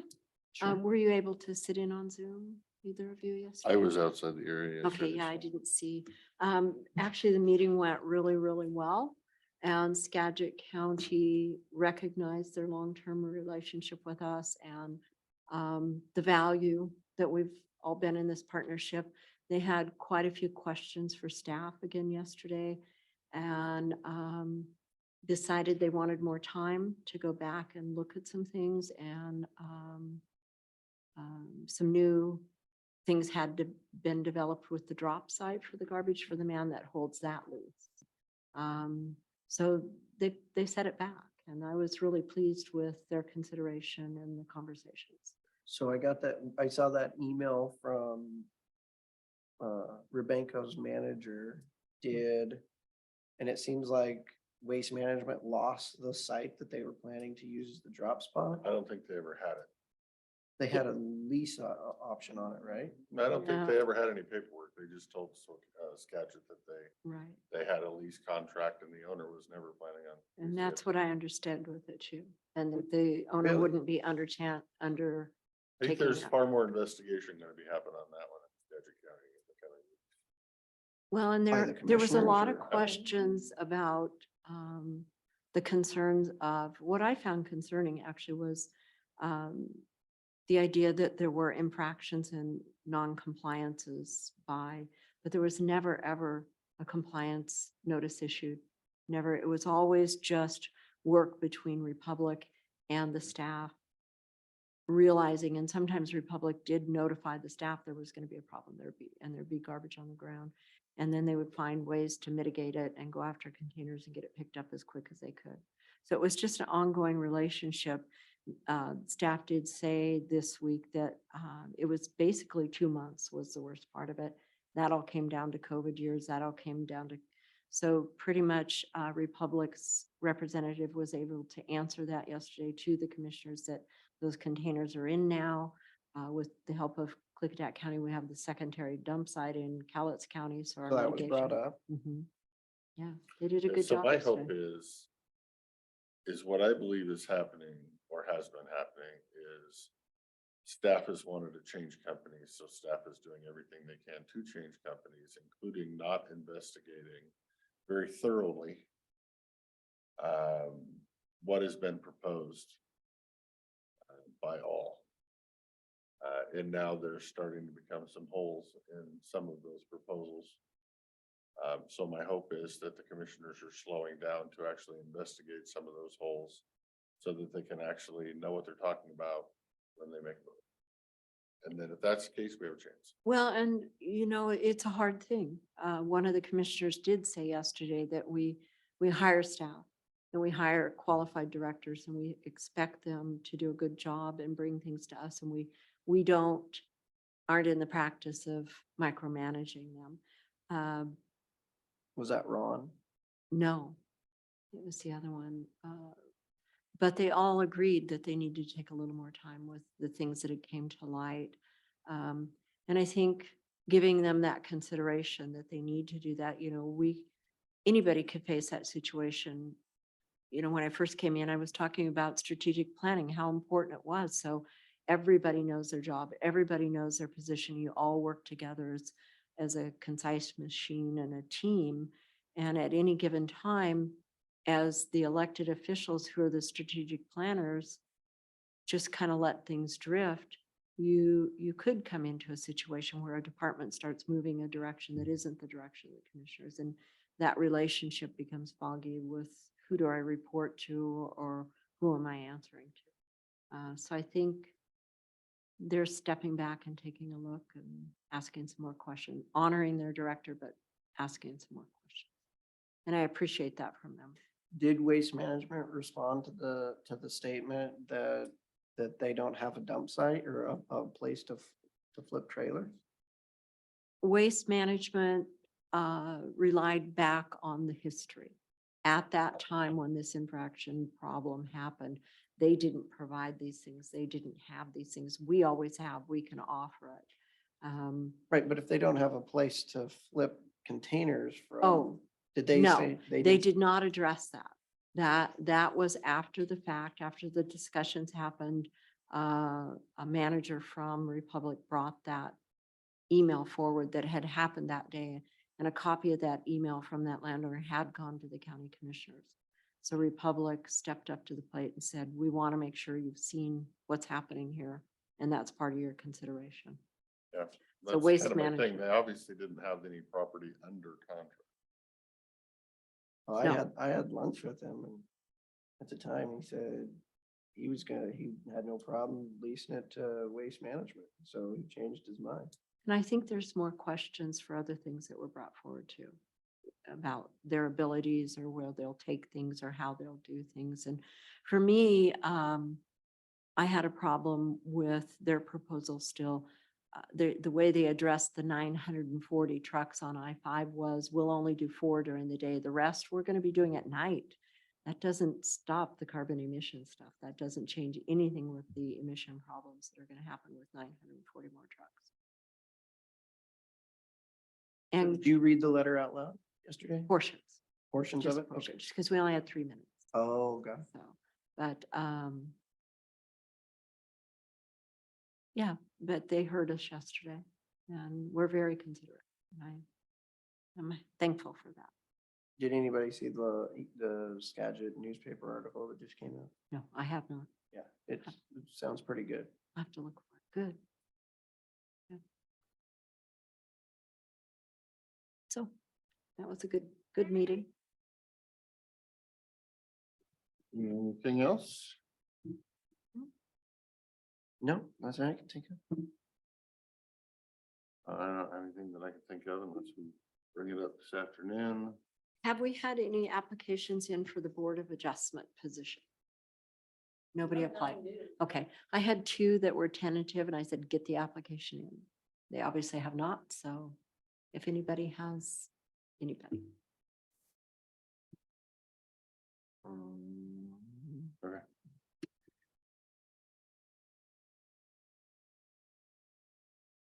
With that, Mr. Chairman, I would make a motion to recess for the lunch hour. And I'll second. Okay, we have a motion second to recess for lunch. Any discussion on that? Hearing none, all those in favor of recessing for lunch, say aye. Aye. Aye. Motion passes. We'll be back at 1 o'clock.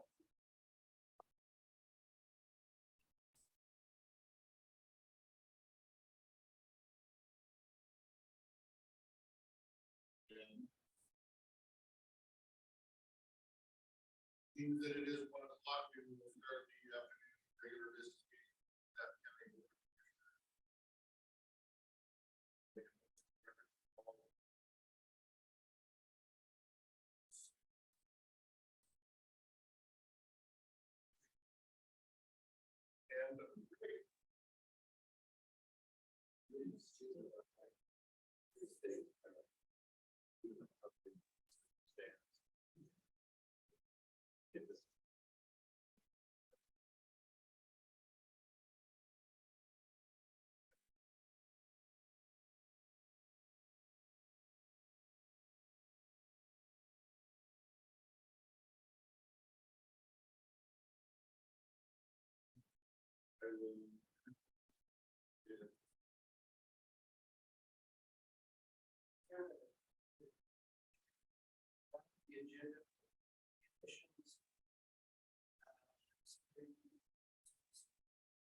To remove items number 6, 14, and 16 from the consent agenda for discussion. And I'll second. We have a motion and a second to approve the business agenda with the addition of adding a discussion on outside counsel at 1:40 and then 3, 14, and 16 from the agenda for independent discussion and or vote. Any further discussion on that? Hearing none, all those in favor of approval of this agenda with those stipulations, say aye. Aye. Motion passes. Having 3 minutes. So that moves us forward to citizen comments. Citizen comments is now the time for the public to address the Board of Commissioners.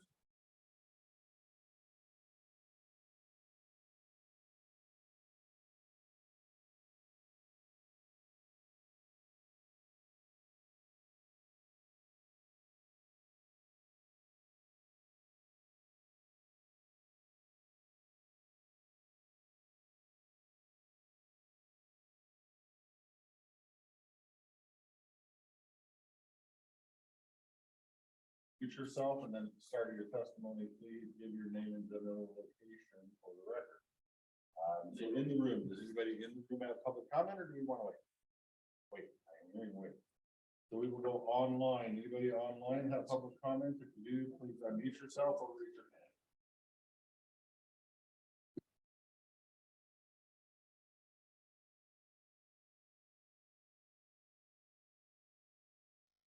Not seeing any yet.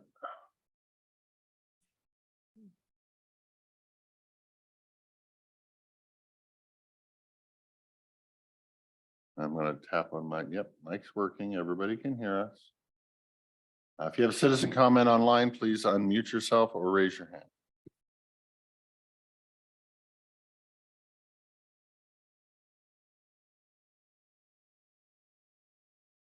Still not seeing. I did, I will advise my seatmates that I got a phone call today from someone in my district about recycling. That they were concerned about recycling not being picked up a couple years ago. Couple of years ago. Now when they take their recycling bags in and they drop off 9 bags, Republic will only give them 6 bags in return. So I told them I don't know what's going on with that. They thought we paid for recycling. So I explained the landfill contract to them, and they're gonna call Republic and kind of get more answers to what their questions are. I do think I see Mr. Eldred has unmuted himself. If that's so, go ahead, sir. Give your name and general location for the record and fire away. You're muted. You're still muted, sir. Delmer Eldred, Goldendale, Washington. You hear me okay? Yes, sir. Go ahead. Yeah, I would, apparently with what has gone on over this Carringer project, and I really feel you guys surrendered your authority in May of 2021 when you had overwhelming support to keep the moratorium in place, and you voted not to do that. And that relinquished a lot of power right back to the state and overrode anything that the county could do. And at that time, we had utilities and transportation, which was controlling EPSAC. And then when EPSAC became an independent agency in June of 2022, they received more authority than they had under the utilities when they were under the offset of the utilities. But anyway, all that to say that you guys have relinquished your power, and it's going to be the stakeholders in this county that are going to decide policy and what this county is going to do. And the stakeholders happen to be the developers that have received the maximum amount of authority over this county due to the negligence of the commissioners not holding that moratorium in place back in May of 2021. So I really don't see at this point why any reason we should keep commissioners. We could either go to a county administrator or a county manager to perform the duties, because anything, you guys don't have any kind of power over whatever the state wants. You're just sitting there waiting for their next mandate to tell you guys directions, to tell you guys what's coming down the line. So anyway, I just think that we're could save a lot of money on salary and benefits if we just change the operation of the county, because at this time the commissioners are just they don't have any authority over anything that's going on. Thank you. Thank you, Mr. Eldred. Anybody in the room have citizen comment yet? Are we still waiting? Oh, we got one over here, and then we'll jump back online, and then we'll come back over there. Hello, Hey, Kathy Dave. Moko, Goldendale. I would just like to commend the commissioners on their support of the demolition derby that's coming up in Goldendale. Sounds like it's going to be a really big thing all day long, and I think a lot of people are going to come into town, and I think it's really good that you're supporting them as you are. Thank you. Thank you, ma'am. We'll go back online. For anyone to have citizen comment online, please unmute yourself or raise your hand.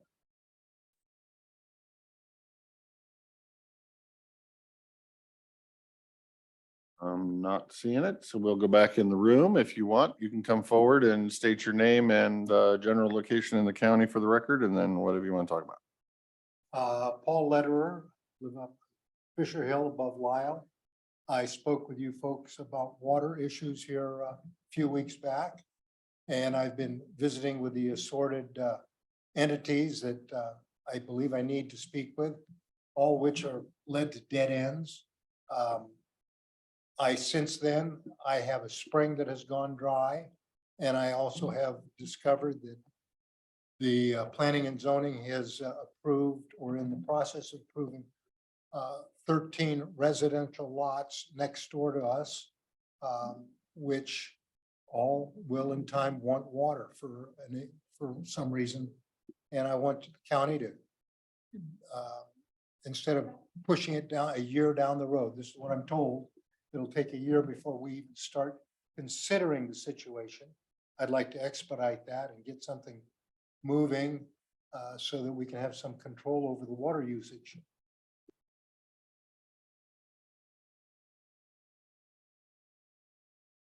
That's it. Thank you, sir. I'm taking notes.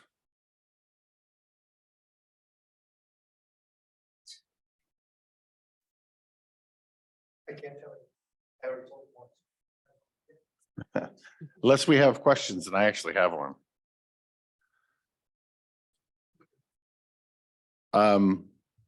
So I do have a question, if you can come back to the microphone. So yes, if we're updating the comprehensive plan to change zoning or whatnot, that is going to take time, and you're asking us to do it now. What exactly are you asking?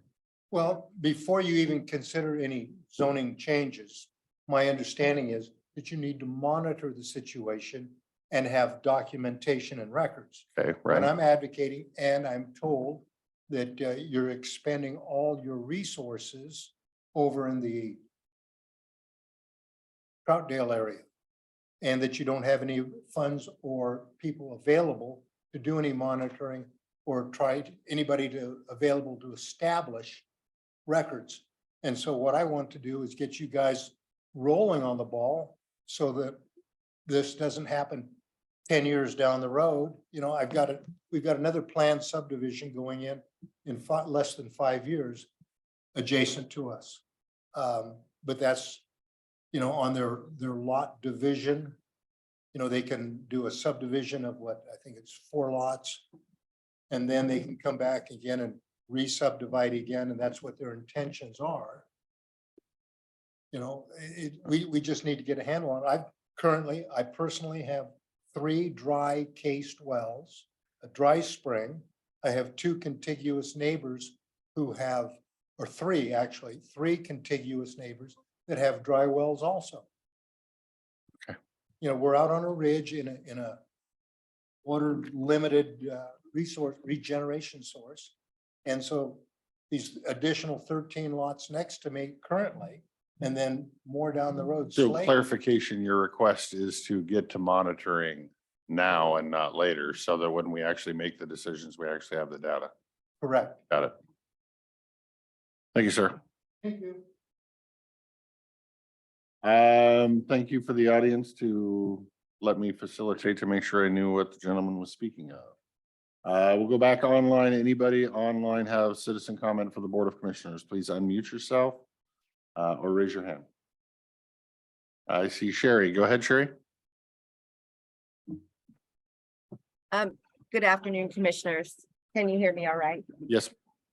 Okay.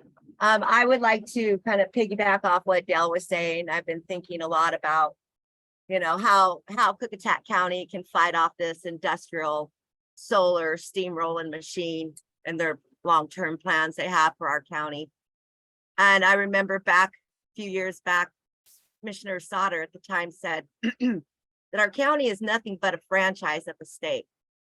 And I fear that that's the reality of the world we do live in. You are nothing but a franchise of a corporation told what to do. And our state, as you see, is pushing through tax credits. And where do our tax credits come from? But the taxpayers, your taxpayers as well.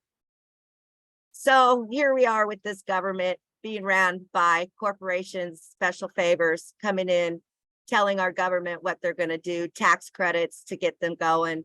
Our county gets revenue to push the agenda the state wants. And we saw how that happened during the pandemic. I see it happening now with mental health. Everybody's got to have mental health. We've got to pay for people's mental health. It's kind of a scary agenda if you really looked at it. But anyway, here we are in the schools pushing that agenda with the children with mental health. They're all mentally ill, apparently. So, you know, I don't know what the answer is with FSEC. I continue to say, who are they? Who gave them the authority to come into county land where a county collects the property taxes? You're told as a county, you have authority over the zoning of the lands in your county. You're told that. And then all of a sudden the state's going to start appointing some people, paying them money, telling them what their position is, you know, and they're going to have authority to overrule our county's planning and our zoning.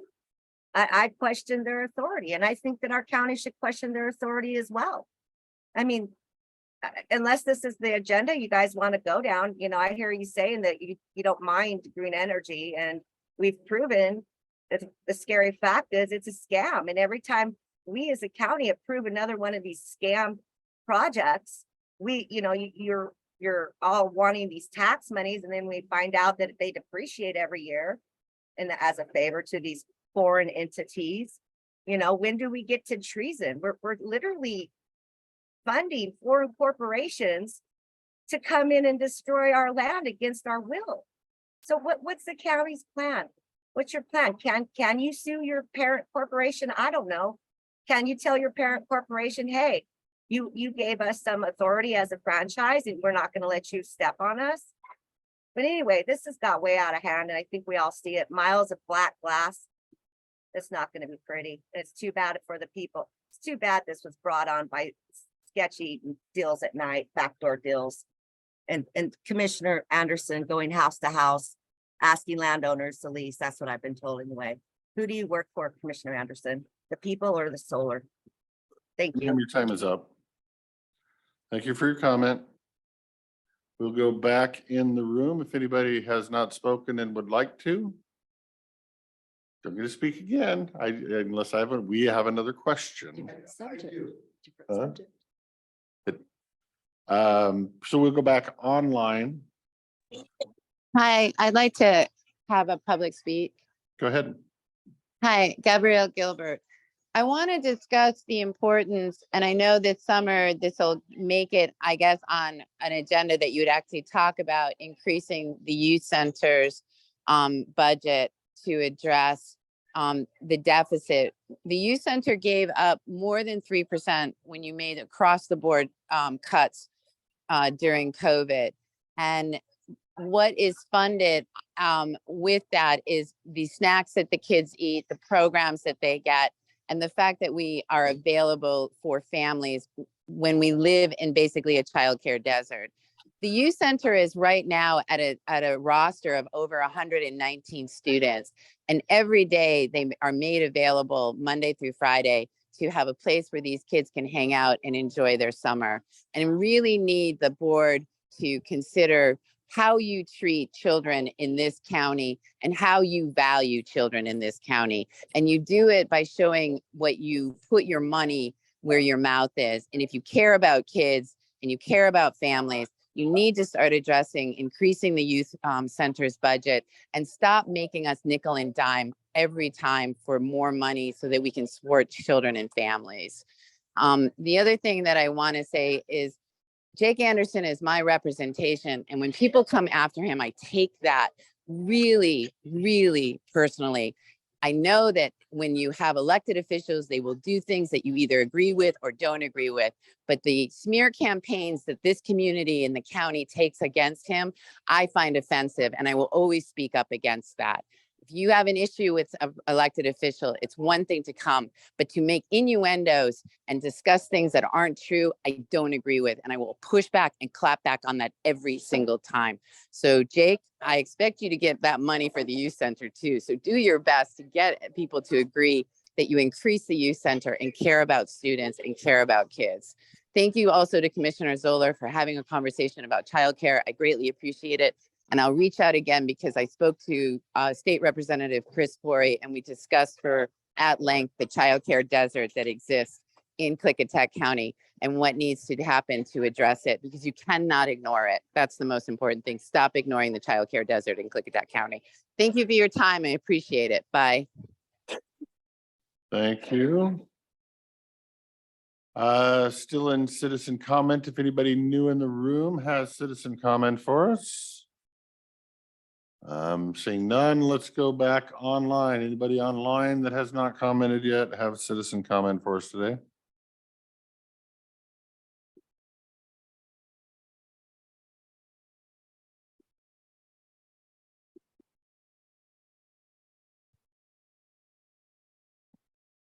I'm seeing none. Scroll through who's there.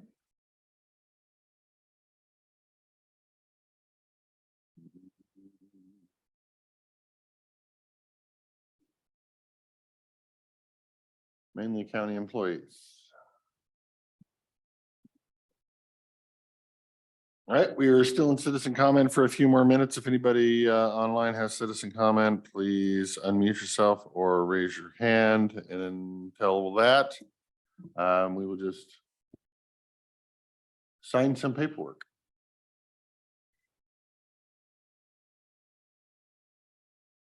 If I allow you a second comment, then each one of these people here gets a second comment too. So You asked, I didn't give a second. Well, that was the clarifying question. So if the board has a clarifying question of you, by all means, any of them can ask. But other than that, then we have to let everybody that already partake again, or they get a claim that I denied in their free speech and the equal provisions under law, and I really don't want to do that. So I would say if there's something you didn't mention that you want to mention, bring it up next time or reach out to any of us offline after the meeting, email us, phone calls. Whatever else. I have to just try to be fair to everybody. So hopefully you can understand. Still on citizen comment, we have a few minutes left. A few people walked in. If anybody has citizen comment that has not given citizen comment in the room and or online, now is the time to do so. That's actually you. Take the rest.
Last call for citizen comment. If anybody has citizen comment, wants to make it either in the room or online, please raise your hand or unmute yourself.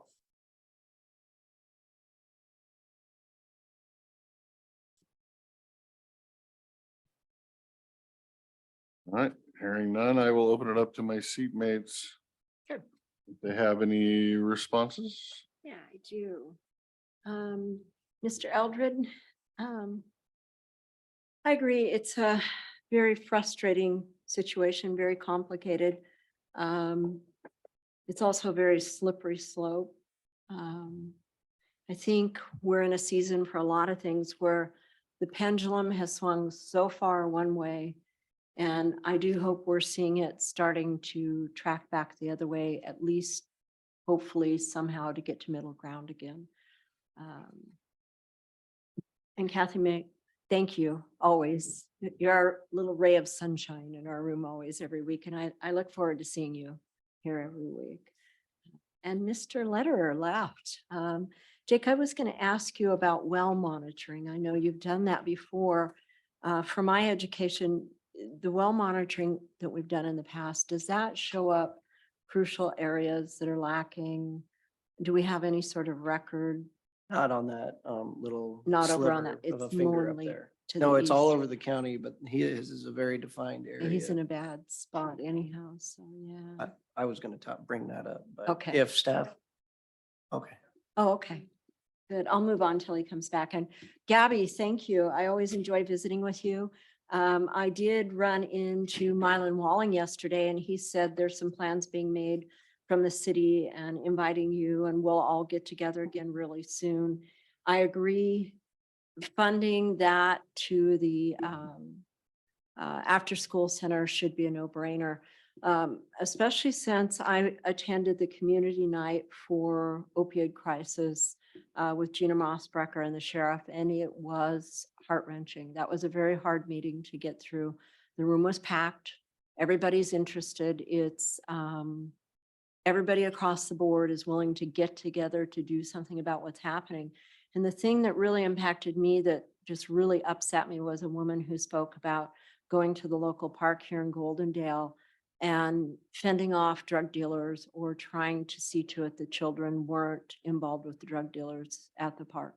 And it's happening every day. She tries to walk her dog there, and it's a very well-known problem. So my fear is if we don't keep up on these centers, if we don't expand these centers for that crucial age of after school, those moms will have no choice but to leave them at home, latchkey kids for 2 to 3 hours till they get home, and they'll be on the street and they'll be victims.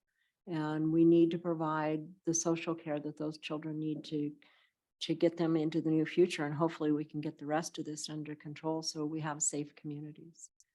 But it's my vote to fund that. And that is all I have. Thank you. Commissioner Anderson, do you have anything? Oh, yeah. Okay, I would ask staff, if we can try to get Mr. Letter's contact information, if we have it from an email, if you could search for it. I've got some ideas, of what we can do for him. And I'll start with Mr. Eldred. You're stating that we surrendered our authority back of May in 2021 to the state. That is incorrect. We were under a moratorium. The laws that the state is operating on under FSEC have been there long before we rescinded our moratorium. I will also remind you that we were under a moratorium when the current project was applied for, and that we will find out very shortly what the results of that moratorium are, whether they're upheld or not to the state.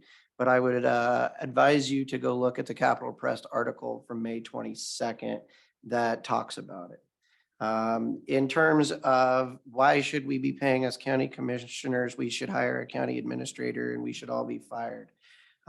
This county has not had a county, this county has had a county administrator one time in the past that I remember, and it didn't go well. The county administrators can only manage the executive branch of government. A county administrator, if you were to hire one today, would be roughly $150,000 a year, unweighted costs. Now, these 3 county commissioners that you see sitting up here are working commissioners. We are the executive as well as the legislative branch of government. We could at any time hire a county administrator to take over some of the duties. We would continue getting paid the same amount. I would say that you are getting the best bang for your buck that you ever will right now, because we're one of the few counties that don't have an administrator to manage all those things. Somebody who's actually represented to the public is actually managing all those executive functions. Ms. Moko, thank you so much for your positive comments as always. It's always a ray of sunshine of my day. Ms. Bosque, while I understand where you feel and how you may feel, I will remind you though, that in the state Supreme Court ruling of Taylor versus the Superior Court, that counties are but arms or agencies of the state organized to carry out or perform some functions of state government.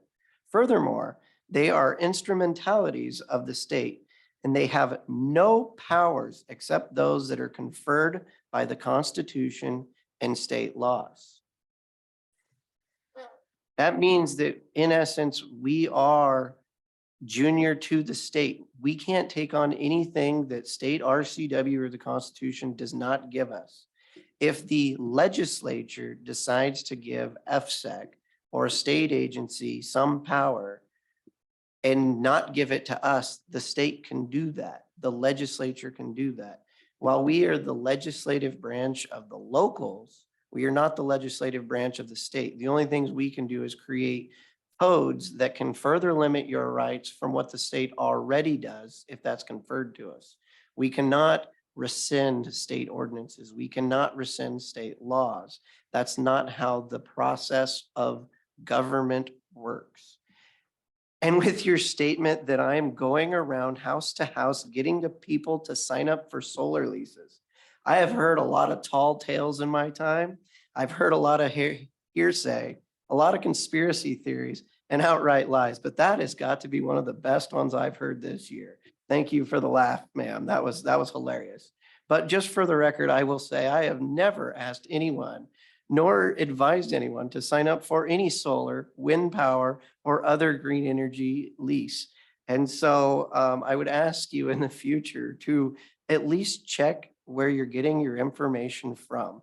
Otherwise, you're just continuing to spout things that you know are just false on their face. And Miss Gabrielle, thank you for your support.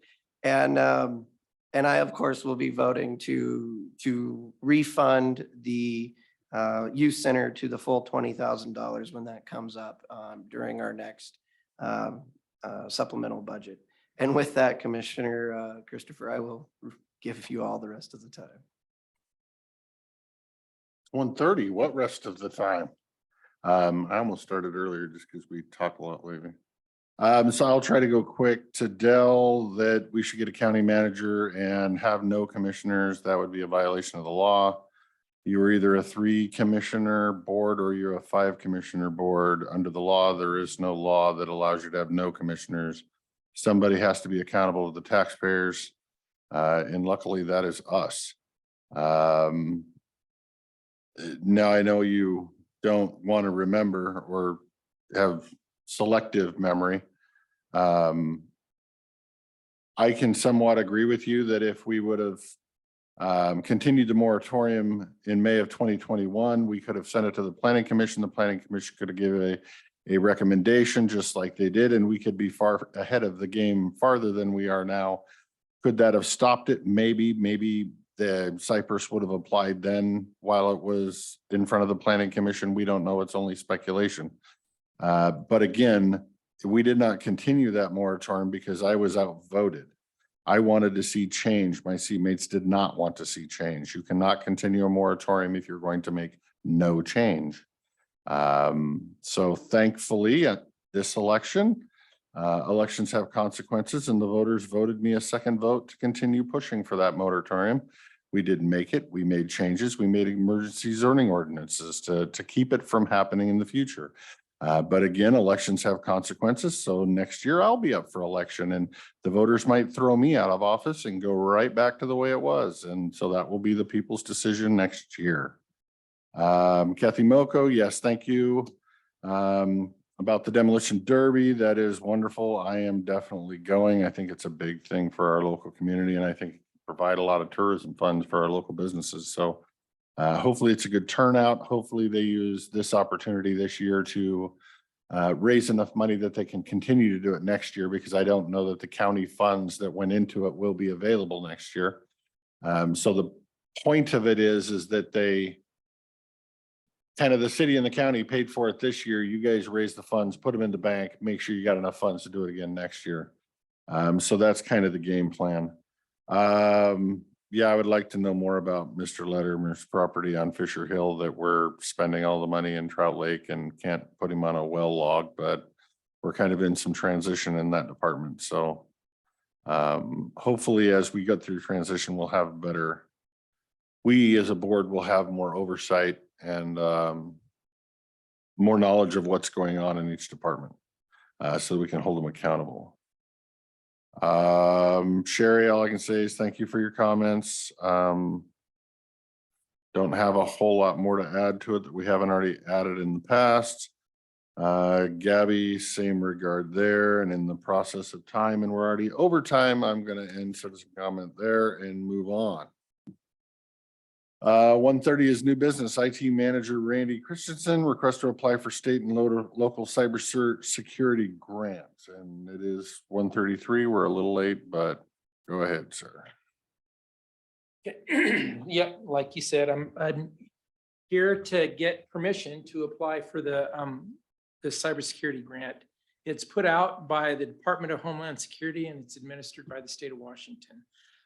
Currently, for the fiscal year 2022, which was when the money was initially released by the feds, it was there is currently 3.6 million available. Of that, 80% goes to local and tribal governments. 25% of that is earmarked for rural governments that serve less than 50,000 people. That's us. Okay. Washington State Legislature has, at least for the 2022 fiscal year, has granted funds for the required cost share. For the future years, the Washington Military Department has asked for the same match. Well, actually, for the next biennium, they've asked for the same match. The project funding, so like I said, there's 3.6 million for currently, for the fiscal year 2023. There is 7 million available. For 2024, there's 5.3 million available. And in fiscal year 2025, there is 1.7 million. Okay. What I intend to do with the grant is, so back in, I think it was May, Curtis and I met with CISA, and CISA is of course, like every government agency, it's an acronym. It's a Cybersecurity and Infrastructure Security Agency. It's a division of Homeland Security. Okay, and from that meeting, they developed a cybersecurity performance goals specifically for Klickitat County. So what I intend to do is, what I'd like to do with it, at least for this first year, is hire a consultant to come in and first off, write policies, specific to cybersecurity. Okay, and then from those policies, I would also ask them to develop a plan to implement the policies, whatever that might look like. At this point, I don't know. And I just, as a matter of fact, before I came to this meeting, I had a conversation with the emergency manager and the risk manager, and we've talked about how we can, how we can best use this. And so I want to involve them in this cybersecurity process. The policies that I would want them to write would define the future state of where we want to be. The plan that I would ask them to write would be the process of getting there. It's likely that in 2023, I would require more money, so I would go out for additional funding. Since if I get approved this year, then in 2023, it should be easier because they've already approved me. So at that point, they would ask, what have you done and what do you intend to do to continue down this process? And 2024 and 25 too. I believe I have until 2027 going through this process to completely fulfill all the obligations of the grant. So it's a multi-year thing. This is the beginning. So that's about all I have to explain it. Any further questions?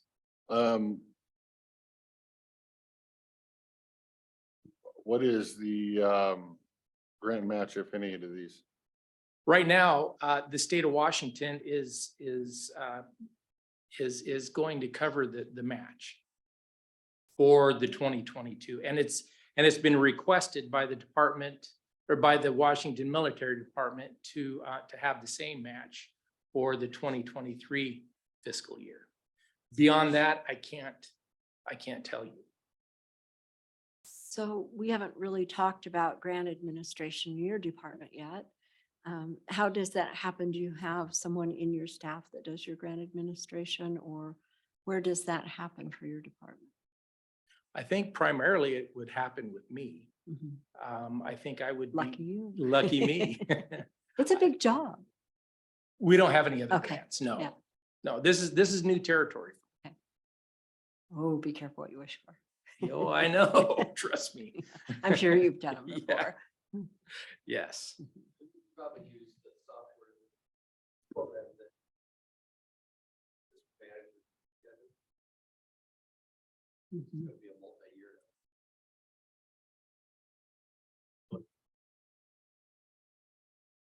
And I would lean on, I would ask Jennifer for some input on how to do that. I don't operate in a vacuum. No, I'm sure you'll do fine. Anything? Good. Yeah, you sold me at no match. Okay. Now, when they come forward and say that, well, Washington State's not matching anymore, I need 20 grand to do next year's, we're gonna have a conversation. Yep. I don't ask that So question anymore. plan for that one, Yeah. and plan accordingly. But other than that, yeah, as long as they're footing the bill, we can always use a little more protection. Yep. Run. Okay. Thank you. That's You it. bet. Thank you. All right. 140, we have unfinished business. Which I believe Commissioner Anderson added outside counsel to. So your topic, sir, go ahead. Make sure everyone has had a chance to read the PA opinion request, and what direction would you like to go from here? Do you want to start? Nope, go right I ahead. figured you would. I did read it.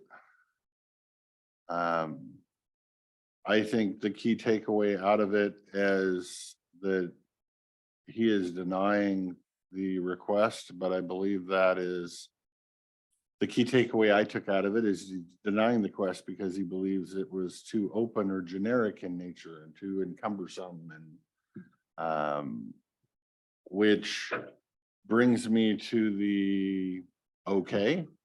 I would he's not saying he would deny it, period. He's just denying it because it's too open and encumbers too many things, and he's not willing to do that. Well, I suggest we rewrite it and make it very specific in nature. Of which, you know, we didn't get that until noon, so I've only had a little tiny piece of lunch, but I've been working on that, and hopefully at some point today, if there's a second vote for it, I suggest we turn in a new one that is definitely more tight, definitely more restrained. And that not only asking for outside counsel, that we are requesting counsel, whether that's him or he appoints somebody else to do these specific things. So that way it's not open and generic. That would be my opinion going forward. And I could agree with that. I'm seeing, you know, it's stated in the letter that he is our counsel and he is available. I'm trying to find the specific language that he quoted. That he's able and willing. So if there needs to be some ratcheting down of the language to be more specific of what we're looking for and then have his consideration, I would support that. Because he mentions, I'll add in the letter that he mentions that each instance where we've had outside counsel has been narrow and articulated purposes are related to specific. Well, yes, and our ask is provide oversight and assistance, which is broad. So let's get down to exactly what are we requesting, and then make a formal request. That would be my opinion. But again, I didn't get to work on all of it. I know there's at least one more sentence I have to put at the bottom of my draft. So it says here that the attorney's office is able and willing to provide legal assistance and will seek additional outside counsel when we determine it is necessary for representation. To me, that says we need to always ask the question of the council, of our council, who we're required to, who's duly elected that the citizens pay. And then only he will determine whether or not we need outside counsel. Direction. Is that the direction you would like to go? Because I'm hearing it kind of both ways. We want to, are we asking him for outside legal counsel or are we asking him we need counsel with regards to X, Y, and Z. Your job is to give it to us as best you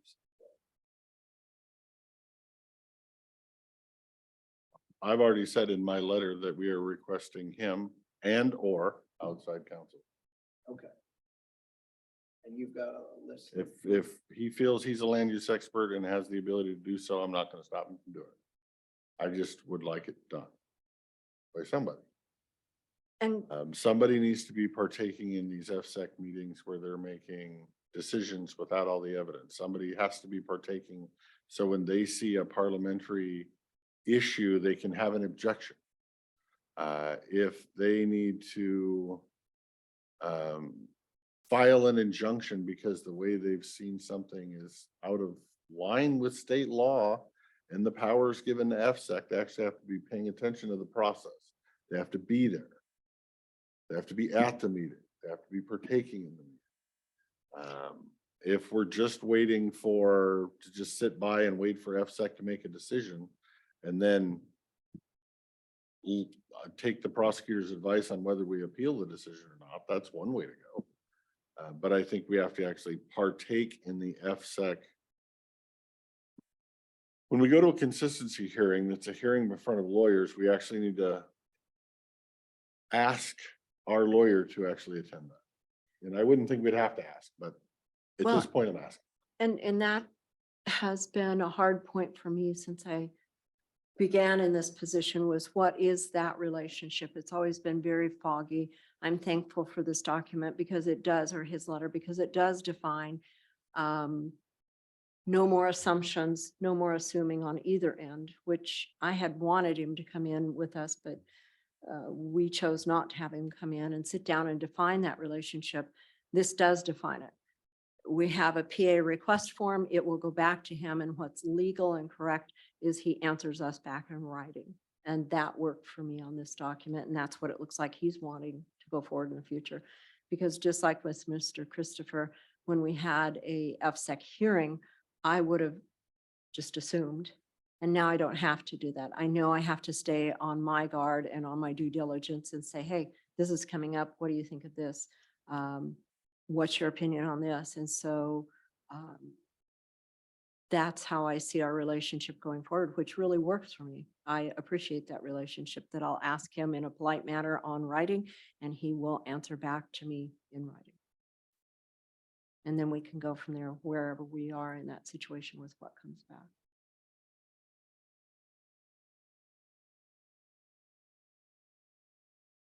Great. Okay. I hope everything goes forward, and I look forward to seeing what Commissioner Christopher comes up with for his questions.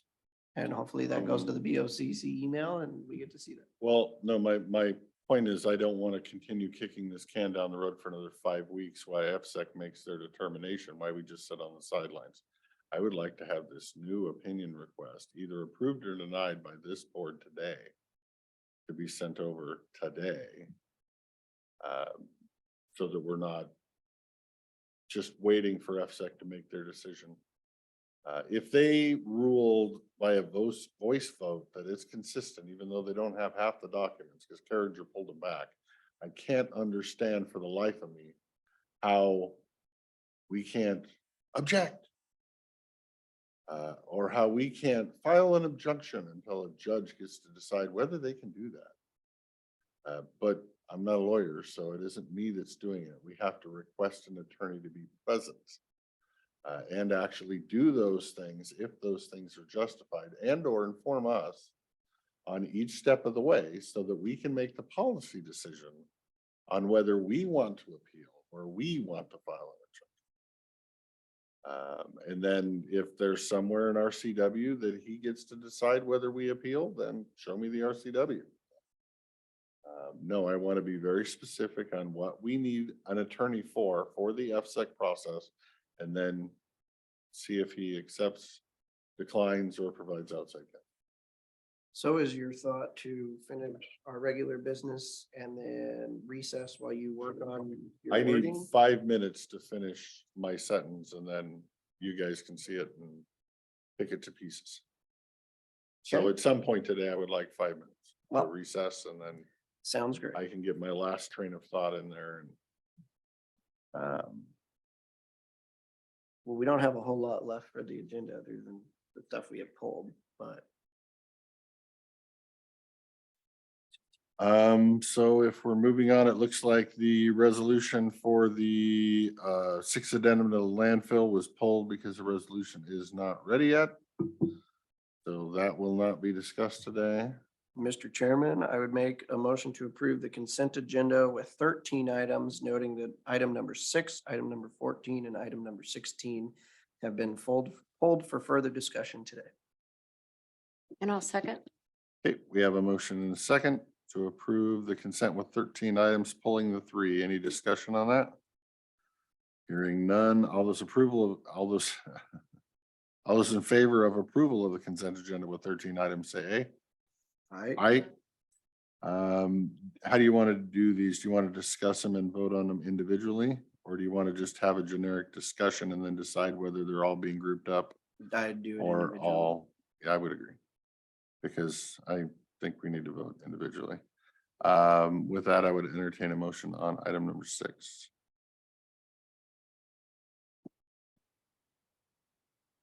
Mr. Chairman, I would make a motion to approve item number 6, the Benjamin water line.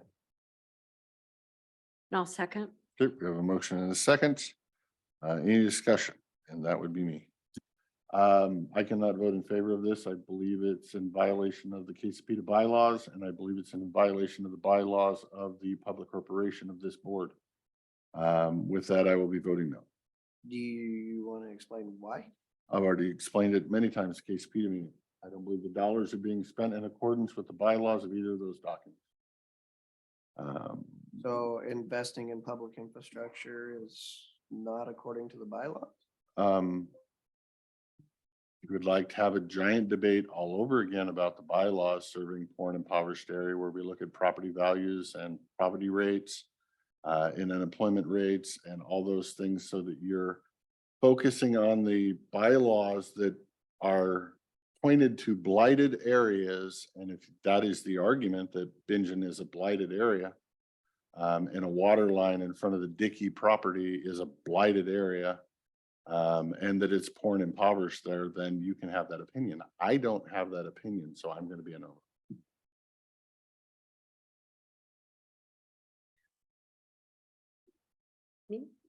So sitting in on that meeting, when they presented the project for the workforce housing that's going to, and the idea of what I see in Bingen already for housing and the need there, I would be a yes on that vote.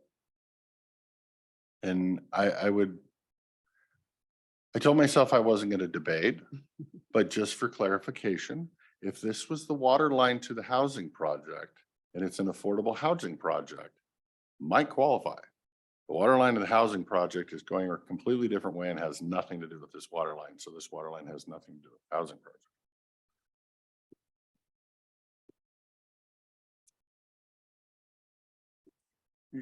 Maybe my memory doesn't serve me well any longer, but I believe that Bingen's application pointed out that this is going to the housing project and is going across State Route 141 for the housing project to get there on the south side of the housing project. Is that what you recall? It Commissioner Blunt? is, and we convoluted that whole thing talking about the water line that was on the backside. Mhm. And but that water line is there and serves other things, but it doesn't have to do with this request or where this water line is going.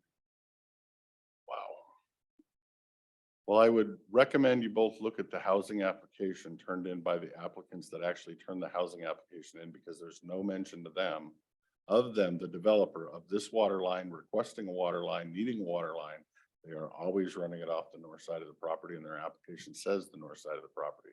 So if Bingen threw affordable housing on their application to try to get a sale, maybe they did. But the actual application, if you read it in the packet, has nothing to do with this water. Is that in the Bingen City's application packet or in what application packet are you talking about? It was in our KC packet as well. They even testified that the water line was coming from there, but they're hoping that maybe they can use it for this, and then there was no guarantee that it's going over to this housing project. That was a sales pitch to try to get them to approve a water line in front of a property that doesn't need a water line. So again, your job to either vote yes or no based off the information you have and where you feel good. I don't look at this as serving a blighted area or helping the poor and impoverished. That is a dead end water line that just extends a water line across the road and out in front of a vacant parcel that's owned by Dickey and does not go up and connect to the apartment complex. It's, you know. Well, I think what it did was make it available for the connections, and that would be on the developer to take it from that source. And like I said, there was no mention of that other main that comes down from White Salmon, and it's serving other things. And we were the ones that brought that up, that it was there.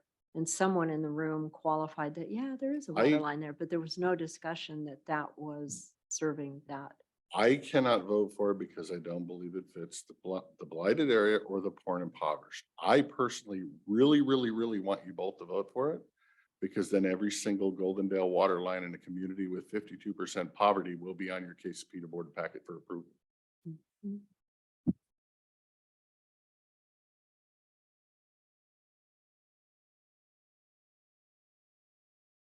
So anyway, any further discussion before we have the vote?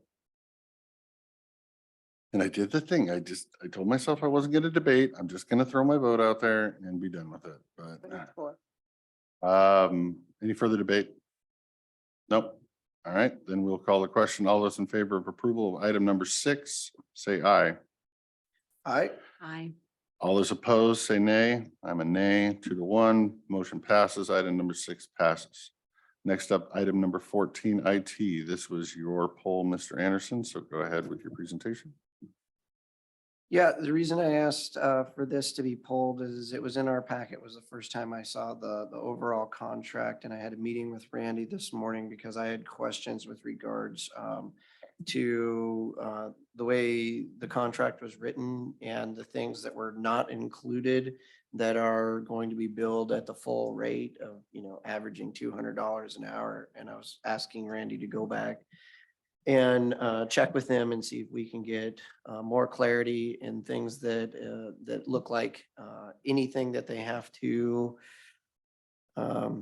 any updates to any of the software or upgrades. They're going to charge us time, but yet they're charging us this $30,000 upfront. And my thought was that should all be included.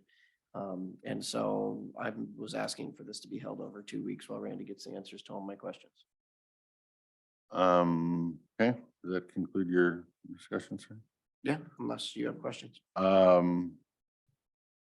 My opinion is to pass the item today, and I would vote yes for it today. So I guess it's to Ms. Solar. I'd like to have more clarity. If you could bring it back in 2 weeks, that'd be great. Okay, 2-1. Item number 14 is pulled. Stays pulled. And bring in more clarity to whatever questions they have, please. And make sure you present those questions. And I know he's talking, so I'm making sure he's hearing me.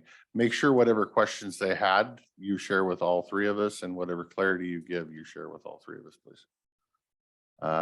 With that, we're moving off to item number 16, which is the fee waiver request that Abate of Goldendale chapter has for rental of the county commissioner or the Klickitat County Fairgrounds for the 4th of July demolition derby. Essentially, they have asked for a waiver of the fees, which I believe is $1,200, but I could be wrong. And I believe Commissioner Anderson, you pulled that one, so go ahead and start us off on that. I'm scrolling down.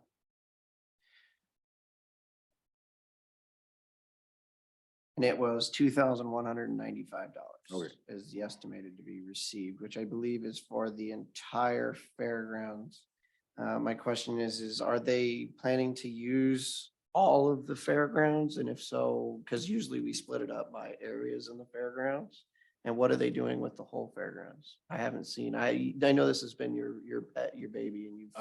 Well, it isn't necessarily my pet and my baby, but I've been working very closely with them since the very start of the idea a year ago.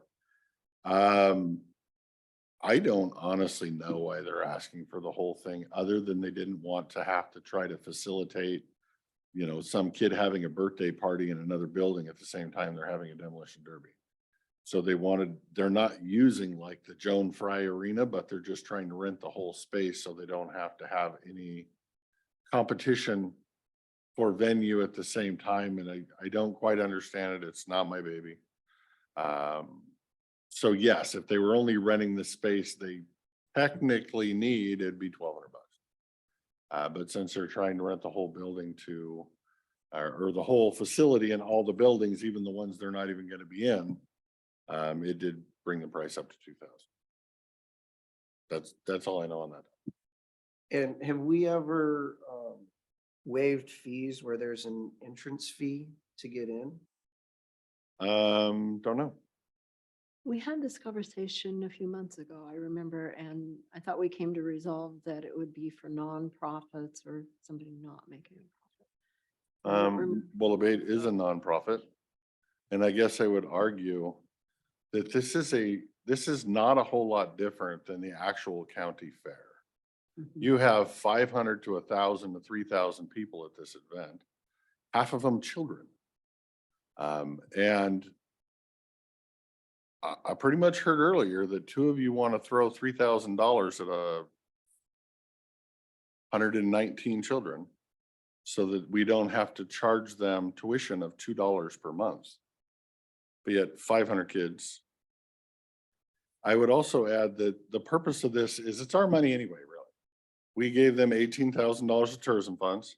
We can either take back $2,000 of that 18,000, or we can allow them to continue to hold on to that and use it in another way so that then they can fundraise during this event, which is why they're charging admission, so that they can fund this project next year without asking us for another $18,000. So depending on how that goes, or if they've got to pay the county $2,000 to use the building, they're going to then just ask for it next year back again anyway. So really it's our money, whether we want to put it in the left pocket or the right pocket. It came out of one to go in the other. So So devil's advocate, how many other things do we have at the fairground that we're gonna get the same answer or same question? that are this big type of project, this is it, other than No, fair. it doesn't matter how big, how small, they're going to justify, well, you did it for one, are you gonna do it for everyone? I guess I could say they can always try, because you have the Rodeo Bible Camp that does some part of an in-kind service. But I've, you know, it's up to the discretion of this board. I've always chose to not charge fees for children. I was not in the majority of that discussion. That vote went against me. And it would be my choice to not charge fees for the Rodeo Bible Camp either. If an adult group wants to go have an event or a barrel race or whatever, that's fine. I believe we should charge the fees. But I do not believe we should be charging fees to a children's group and or making them paint the bleachers or go pull weeds or spend 2.5 days doing manual labor around the building to save $1,000. That's my opinion. This board can change its policy on that, or it can uphold and not agree to this either. That's choice. It's a new board, it's a new policy. Unfortunately, ma'am, it is not time for citizen comment. Although I think I would love to hear it, but I will hold off. And we have not had that discussion as this board, because boards change and votes change as people get elected. And that's probably a discussion we need to have. And yes, technically, whatever you do on this could set precedent going forward with other groups. My precedent has always been the same, and I think it should have been waived for children. And this 4th of July demolition derby is, I can look at it as far more of a children's event than anything else. And for the good and the betterment of a community that needs it. Well, and if we don't have a written policy, I think we should develop one so we don't face this again, this question, because I remember this debate earlier, and like you said, it was probably the other board and I was just sitting in, but we've had this discussion before. As far as the tax lodging funds that go out for these, I think I was fairly clear at that we have returning people that ask for that. And I hope, I believe their intent is, and I've heard it from them with this demolition derby, that they will become self-supporting. And that's what I'd like to see with the tax money that goes out, the lodging advisory board, that we don't just keep, come on back and take your money. Every year, I'd like to see people come self-supporting if they can, like the rodeos and stuff, start selling billboards, whatever you got to do to make up for that small amount we give you out of our tax lodging. That way we can facilitate a new event coming in and we can start building the community. I agree. Make it more of a, less of a welfare pot of money Mhm. and more of a hand up part of money. Hey, let's start you out, get you going, and now you need to take care of yourself. Abate is working on that. They're selling raffle tickets to a car that's over by Perez Auto that I've actually heard they've sold $17,000 of the tickets to. But this event is going to cost anywhere between $30,000 and $40,000 every year to hold the demolition derby and the fireworks show. So And I can understand the they're rated. exchange of money in, money out, right, like in kind. And if that's going to help them make it through their first year so they can be self-supporting, I can understand that. But again, even if we say yes, I want to make sure that we establish a policy for what our rental policies are for that facility on record. a policy and a criteria. Mhm. So that would probably, yeah, because in that yeah, okay. And saying that policy would, because we always get waivers. It's even like the rodeo club has to come forward with a waiver. I stood in the audience to the previous board one year arguing on behalf of their waiver, so I'm well aware. Mr. Anderson? So.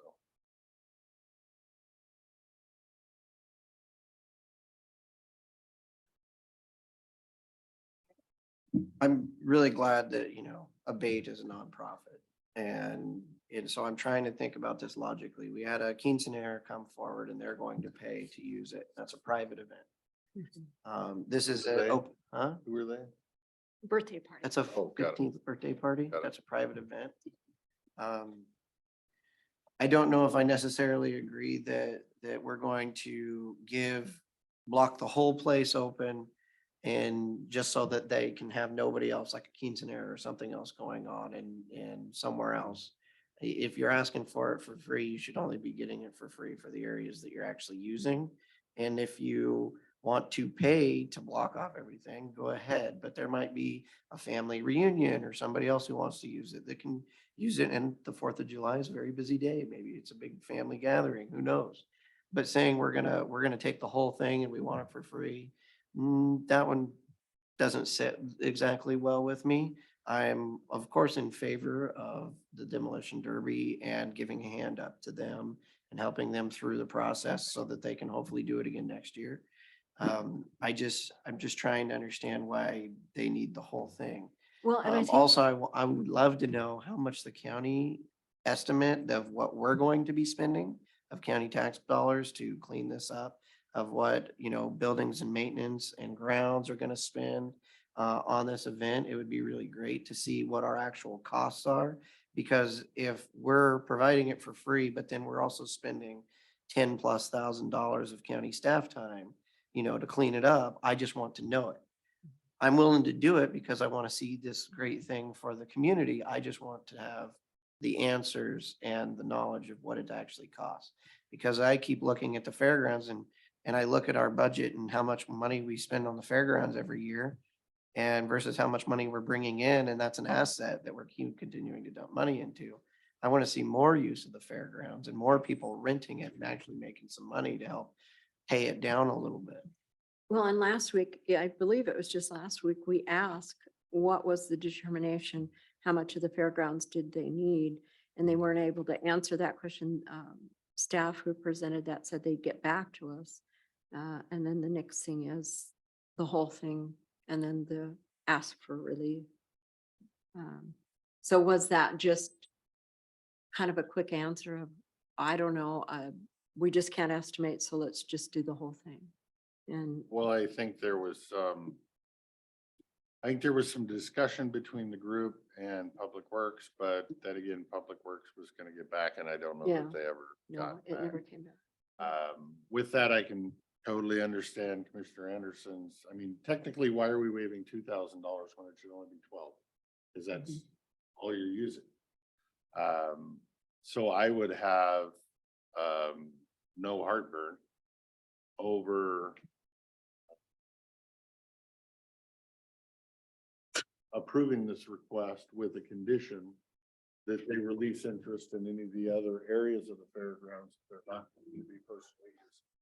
And put that as a condition of approval of this. So that way it allows other areas to be used for. Yep.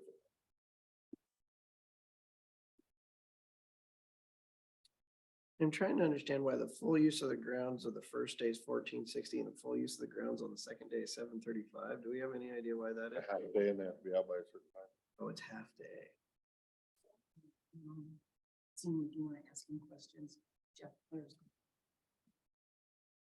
Seth, are you online?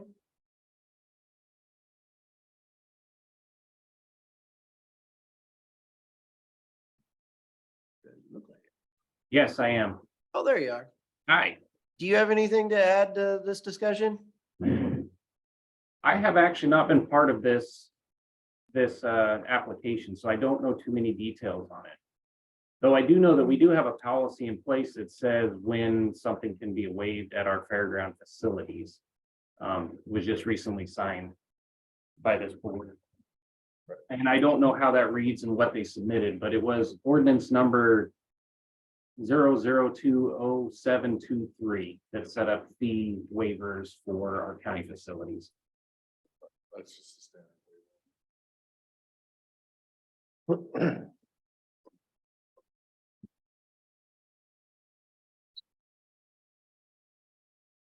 So the kicker is they only have so much money to spend this year because they're spending essentially that money that they haven't been fundraising. They're fundraising for next year. So they have this money. They need to know whether they're spending this money and paying the county or whether they're not spending this money. And they can spend that on advertising or concessions or whatever they're doing. They need an answer on whether they're paying us this money or not. If they are, whatever, they at least need to know it. Do we know how much money So they've not raised? kick it down. Whatever they've raised goes to next year's. Whatever they're raising this year goes to next year's funding, not this year's. So even tickets or admissions or concessions or vendors or whatever else is going in the fund to buy the fireworks and whatnot for next year's 4th of July festival, not this year's. Really? So they Plan. raised enough money that they've already paid for this year. This year is funded by the donation from the counties, tourism fund, and the city's donation to the tourism fund. Do we know how many, this is off topic. Do we know how many cars have entered? I do not. I almost sponsored one the other day and I was a little late to answer it. So it's got a different sponsor than me, unfortunately. I think that little bugger's gonna win.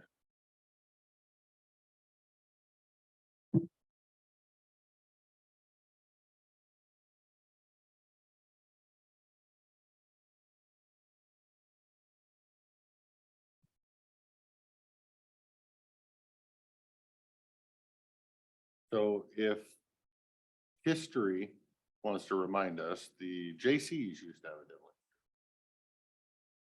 They couldn't make it pencil, so it stopped happening. Abate with the generous donations of the city and the county to get them going the first year really looks like they're gonna be able to take it across the finish line and raise enough money to be able to make this a yearly event if they continue to get support from local businesses. And even if it's just next year, they're not asking us for 8,000, but hey, can you waive those fees again? So that we can continue to put this event on. I would honestly say that I believe this event will be the biggest event in the area other than the fair. For this community all year long. I think it's that big of an event. I think that many people are excited about going. With that, I'm in favor of waiving it, whether we waive the whole thing or put it with a stipulation that they have to give up whatever areas of the fairgrounds they're not gonna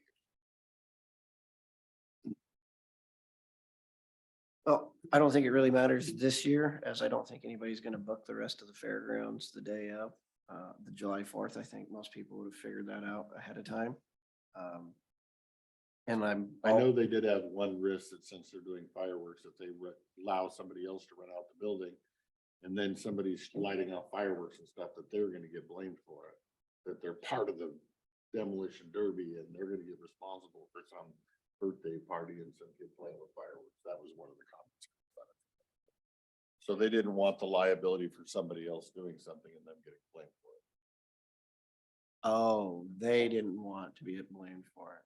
For some other group that rented a different piece that they didn't have a part of. So that was part of one of the arguments I heard. Got it. Well, So. With that, I would be fine with approving it this year because it's short notice and nobody's gonna rent the other part of it, and then working better with this group to make sure that next year they only ask for the section of the fairgrounds they're actually gonna use.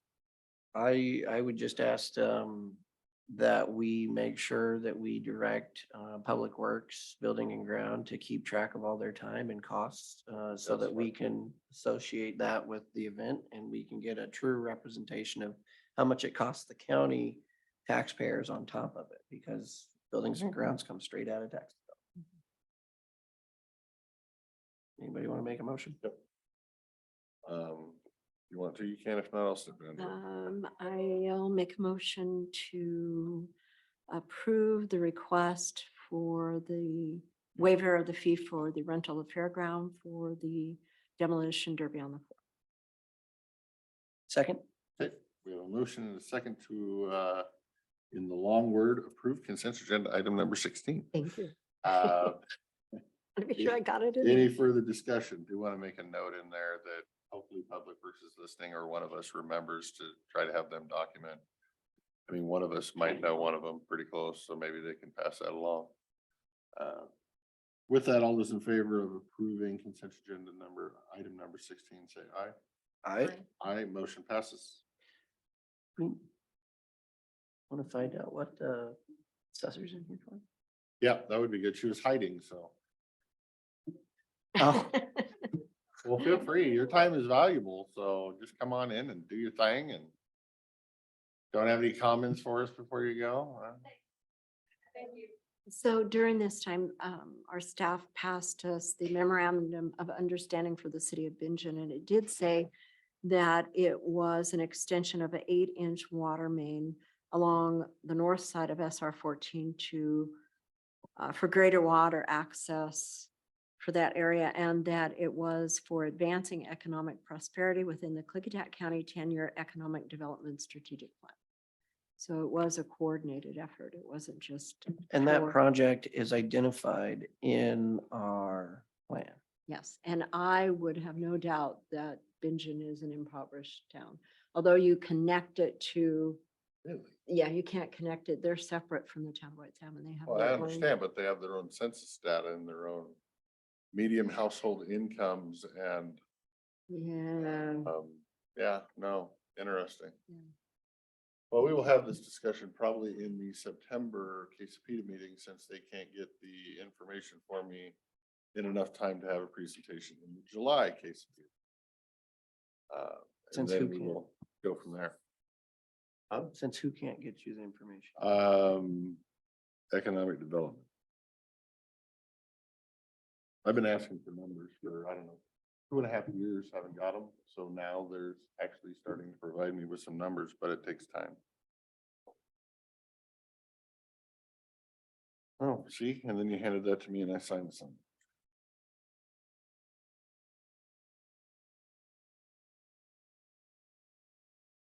I hope you wrote no. Look at He had to go back and do it. You gave me such a hard time for writing Forgot. that some other time, and now you do it.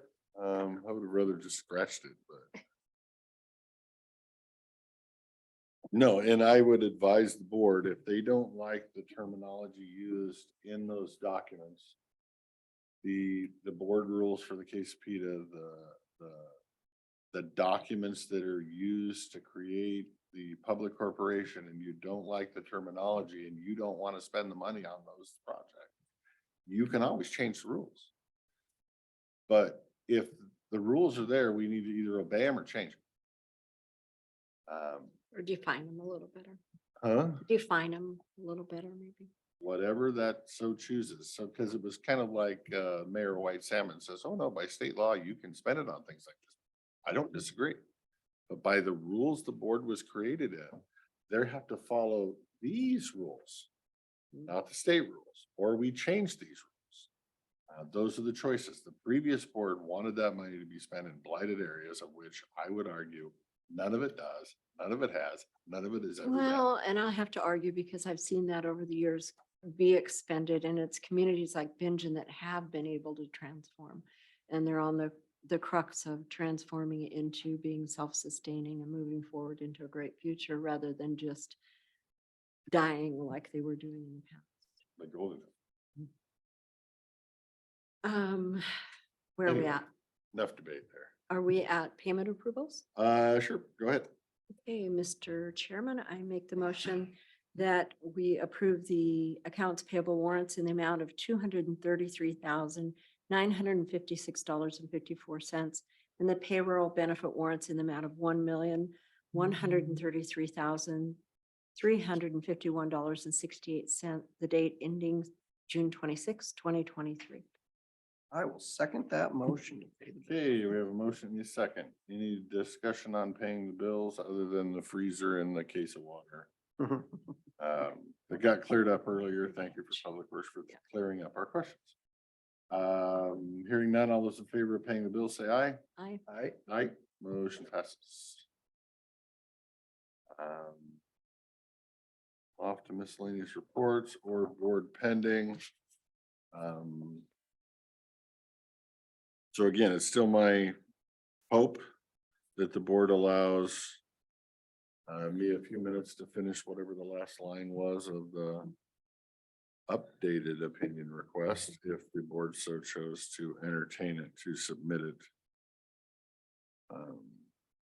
I would appreciate if they so choose to hold it over till next week. That's their vote. Would you like a 15-minute recess? I don't need it, I need 5, maybe. Maybe give me 7, make it till 2:30 and be done. Mr. Chairman, I would make a motion to recess the meeting until 2:30. I'll second. Motion is second to recess till 2:30. Any discussion? Hearing none, we are recessed till 2:30. I guess technically we could have just kept it open and Nope, now they can press the then you guys could have record button. chatted about anything while I was doing it. Now we can't chat. Okay, we will call our afternoon meeting of Klickitat County Board of Commissioners back in session. So I have a quickie draft here. It states, as it seems we were denied outside counsel because our request was too open or generic in nature, we will phrase the question specifically. We are requesting counsel hyphen you if you feel you're a land use expert, or allow us the ability to hire outside counsel if you feel you are not, on hyphen, to partake in FSEC meetings on behalf of the county, and you hyphen or outside counsel on hyphen to argue the county's legal case and make presentations and argue on behalf of the county. We are also requesting legal counsel participate in all FSEC general meetings. And or site-specific meetings that may deal with projects located inside Klickitat County so that council can be aware and file any objections, injunctions, or appeals that may arise during the process. There are issues we believe can be challenged now, like FSEC not following state law and not making decisions or making decisions without receiving all the evidence before making them. That's kind of where I died. That last sentence kind of goes off into nowhere. Open the yes, nos, or edits. But that at least makes it specific that I believe council needs to be present. So if they see FSAC going off the rails with under state law that they're supposed to have a public hearing in 60 days and it's 90, that they can object. If they feel that FSAC's making a decision without even receiving the documents from Carringer Solar, they at least can see that and make any kind of objections or whatnot on the record that would then better serve us in legal standing, in my non-legal opinion, if there was any appeal. I kind of feel like if you're not going to fight anything beforehand, how do you fight it during the appeal?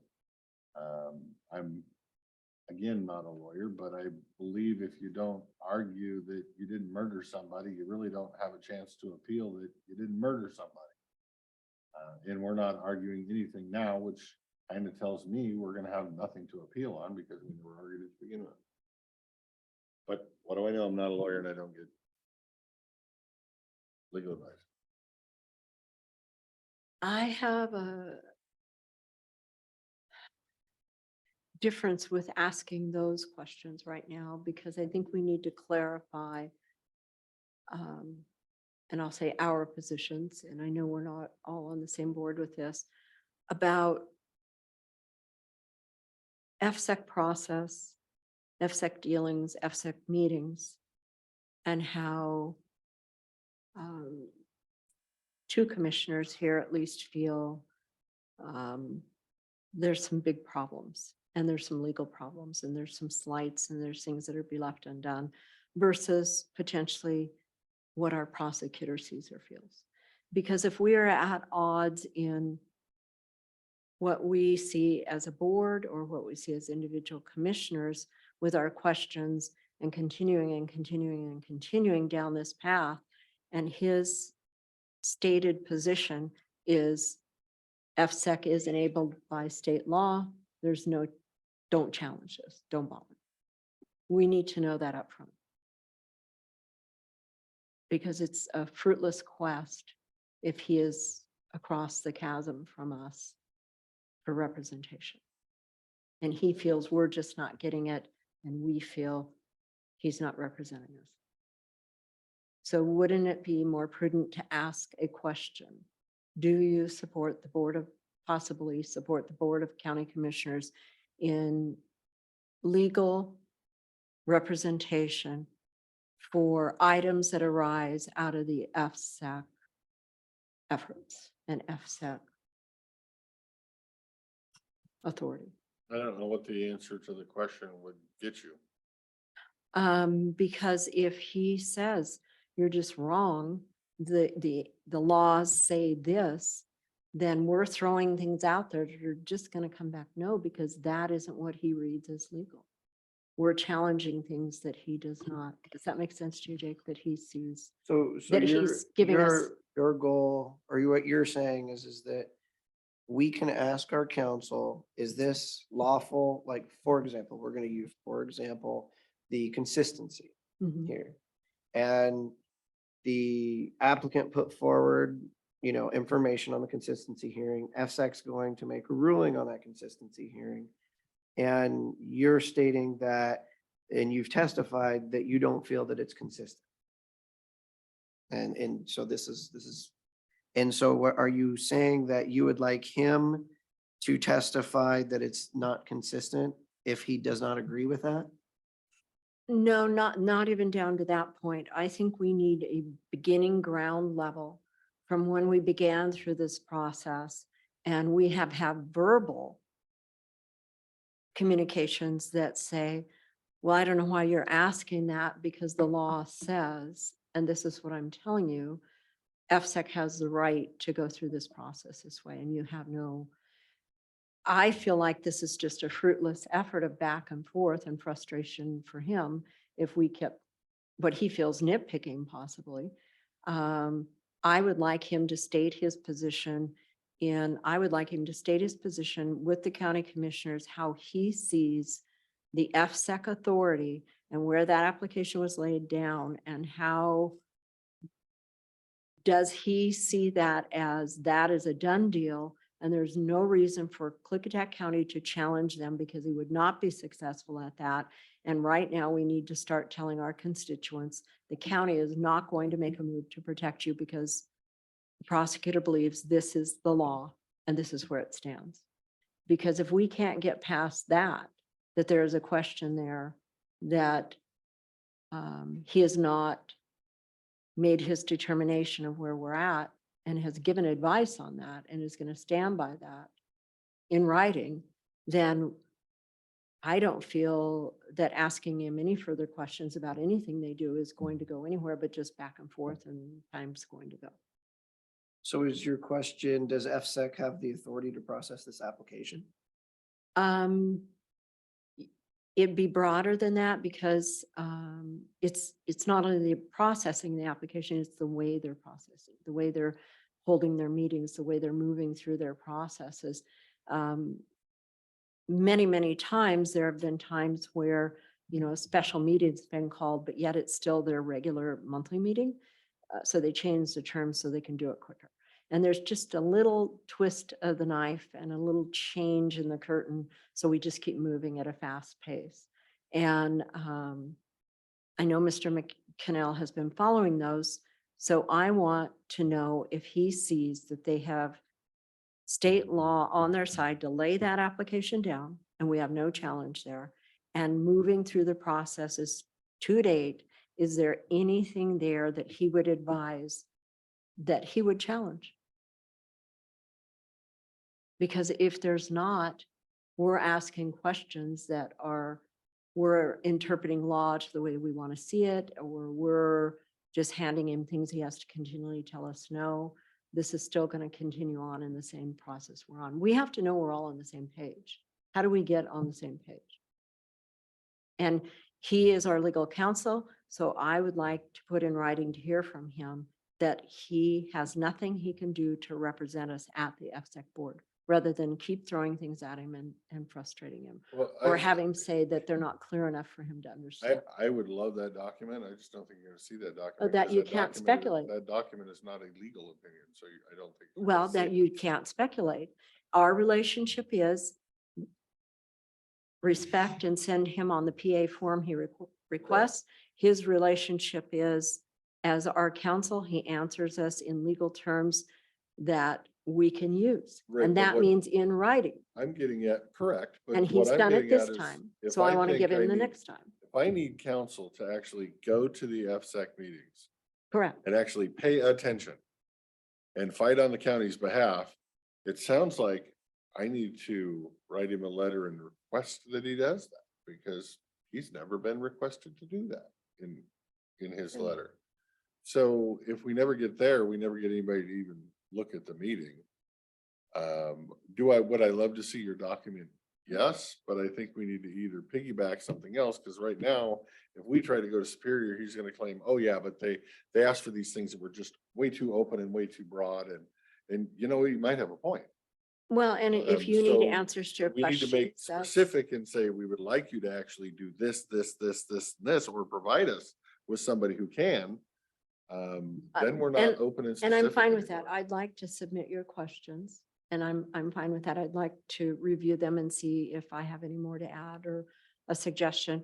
But I'd also like to ask for, I guess what I'm saying is a PA opinion on the FSEC situation. If you think you're gonna get one, I'm. So I see this as two very different things. Number one is a PA opinion request on whether or not FSEC has followed state statute with regards to the Open Public Meetings Act, with regards to the Carringer project. And he can look and see if the special meeting is legal or not, and then that can lay that to bed, right? That would lay that to bed for you. Potentially, if you had to look at their process for the whole meeting, it's still only one person's opinion, but I would like to see it. It's not one person's opinion. It is So- the legal counsel for the county's Still one opinion. Backing person's up. opinion. We only have one legal counsel. for the This- county. Technically, Still- we also have. This Rebecca. is about, this isn't about us. It's about us representing our constituents in their rights. And this is an assault on private property. This is an assault that will end up in a takings. I have no doubt it will come. It's came in other forms over the transmission lines already out there. When the solar comes, it will be a takings issue. This is about, are we going to stand as Klickitat County and question and push forward for yes, an RCW was let out by the governor, but are we going to stand as Klickitat County and not challenge that for our people and not question that and say, but wait a minute here, you have a letter from Department of Commerce that says, excuse me, you're interrupting every land use planning ordinance we've ever gave these people to create.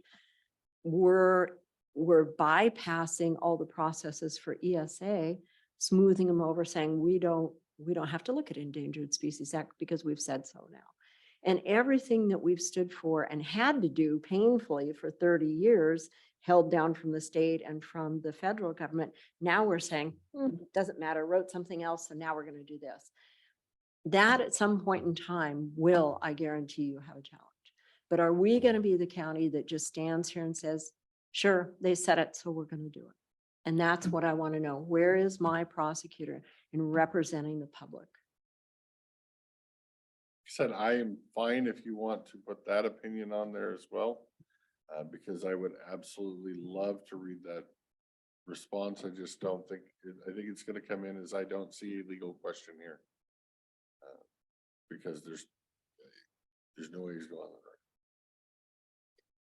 the And it probably wouldn't be a legal question. It's a question about our relationship of what the board sees they need to move forward with versus do we have because legal there's more counsel to do questions. it? If this board feels that what FSEC did was wrong or unjust or invalid or whatever else, and this board wants to appeal, do we get to?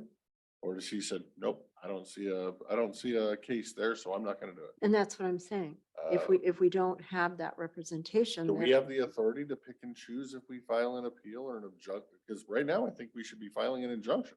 We cannot file an injunction because we can't hire outside legal counsel. Only he can file an injunction as he's our attorney. Fully understand that. But if I went down to Swartz and Wobbler or whatever attorneys and said, file me an injunction, they're gonna go, you got $1,500? Sure, here it is, whatever. They're fighting on behalf of you. This one's a little different because he's not our attorney. He's the county's attorney. So he doesn't necessarily represent us, he represents the county, and he might believe that in a different approach. He might believe that it's just easier to let Cypress Creek come in versus potentially getting in a lawsuit where the county can lose $2 million or $5 million in a lawsuit. So it's just easier to cave. Well, that's not maybe the board's opinion, but they might actually see that as being in the best interest of the constituent. So is that really my legal counsel when they don't work for me? And they have a different opinion of county? And that's where we're handicapped. Because we get to fire Shorts and Wobbler if we don't. If they're gonna refuse to go file an injunction or go, no, you can't appeal that, you'll lose. So I'm not gonna do it, because I don't wanna look bad. And I don't wanna lose, so I'm not gonna do it. well, and you're saying me, and for me, that term has to change. It has to be for the people. This is not a small voice. This is just not two county commissioners making this decision, or this is our phone ringing, hearing from our constituents that elected all of us, that elected him. This again is a much bigger issue than people are giving it credit for. And it is a very intrusive, very sad thing for me to watch this happen the way the process has happened. We have third generation people that are now not good neighbors because there wasn't process and everybody got their due day in court or whatever they needed to work through this over quite a few years. Like any other hard land use thing we've been through, we have hate in the community, and I can tell you it will grow as this moves forward. And I want to find a successful way to let this be a public process, to show our public we do support them and we are going to ask those hard questions. And that's my goal here. Well, I would say minimum. this And I am county needs to handicapped. Start thinking about hiring an outside consultant who is not a lawyer, is just a land use expert that will be able to advise this board on things it deems are against the way it should function, or, not giving us legal advice, but is all things FSEC and can fight the county's case on a non-lawyerly level. That would be a land use expert with their testimony being admissible in court later, if need be, to rebut any other testimony from said people who aren't land use experts. And that, we brought that up before, and that might not be such a bad fix for this. That might be a way that While we get we're our able to legal balance stuff these in- down, or just balance these different ordinances and combinations and what ifs off of, rather than, because legalese is very different sometimes Sorry. than what we ask. Now, I hate blocking, well, I sat here for a year and we were doing this to Dave Sauter and I couldn't see. I have a So switch I here. try to now. back up so you guys can see, and then I'm too far away from the mic, and then I have to. We're gonna get you a forward. lapel one. Yeah, get a little handheld mic. I always got in trouble for being too far away. I guess a lot of what you're talking about is relationship. And I would advise you, the best thing you can do is go over and sit down with the prosecuting attorney and help to build your relationship with him to get the answers that you need. There has been, I am sorry, there has been a lot of words thrown around on a recorded video from this board of And commissioners not for me. about the prosecuting And we attorney. will stop there because I've had a couple of very bad events. And for me, working in written communication is going to be my best way going Yep. forward. It's gonna be my I- only way going forward, Yeah, because things And get we'll leave it said at in that. private and you get called all sorts of fun names when there's no evidence that you can prove otherwise. So I will not be having any communications that are not in writing. Well, that's good for the record as well, I guess, to know that, I and it mean, needed to be on the record. no, That's been a very hard thing for me. that's great to be on the record. I mean, I've had a lot of really hard conversations with the PA where we've disagreed professionally. And I But still think, disagreeing unprofessionally. No, Calling, well, we've had plenty of that coming on public record too. And so. and not for me. And I'm not saying it's from you, and I'm just saying that we've created a bed that we're now lying in, that's going to make this much more difficult moving forward. And I've tried for months to change that bed when I came on this board. And I've asked many, many times to change this relationship around, to use the PA forms, to have the PA come in on a workshop and sit down with us. And I didn't get cooperation to get it. We weren't able out to ask him to come. So these relationships have stood, and I've gotten drug into the history. So for me, I have to go forward in a totally professional manner, letter to letter, and respect to respect, and leave it at that. So then I guess, then we've now created, we now understand our basis of the relationship.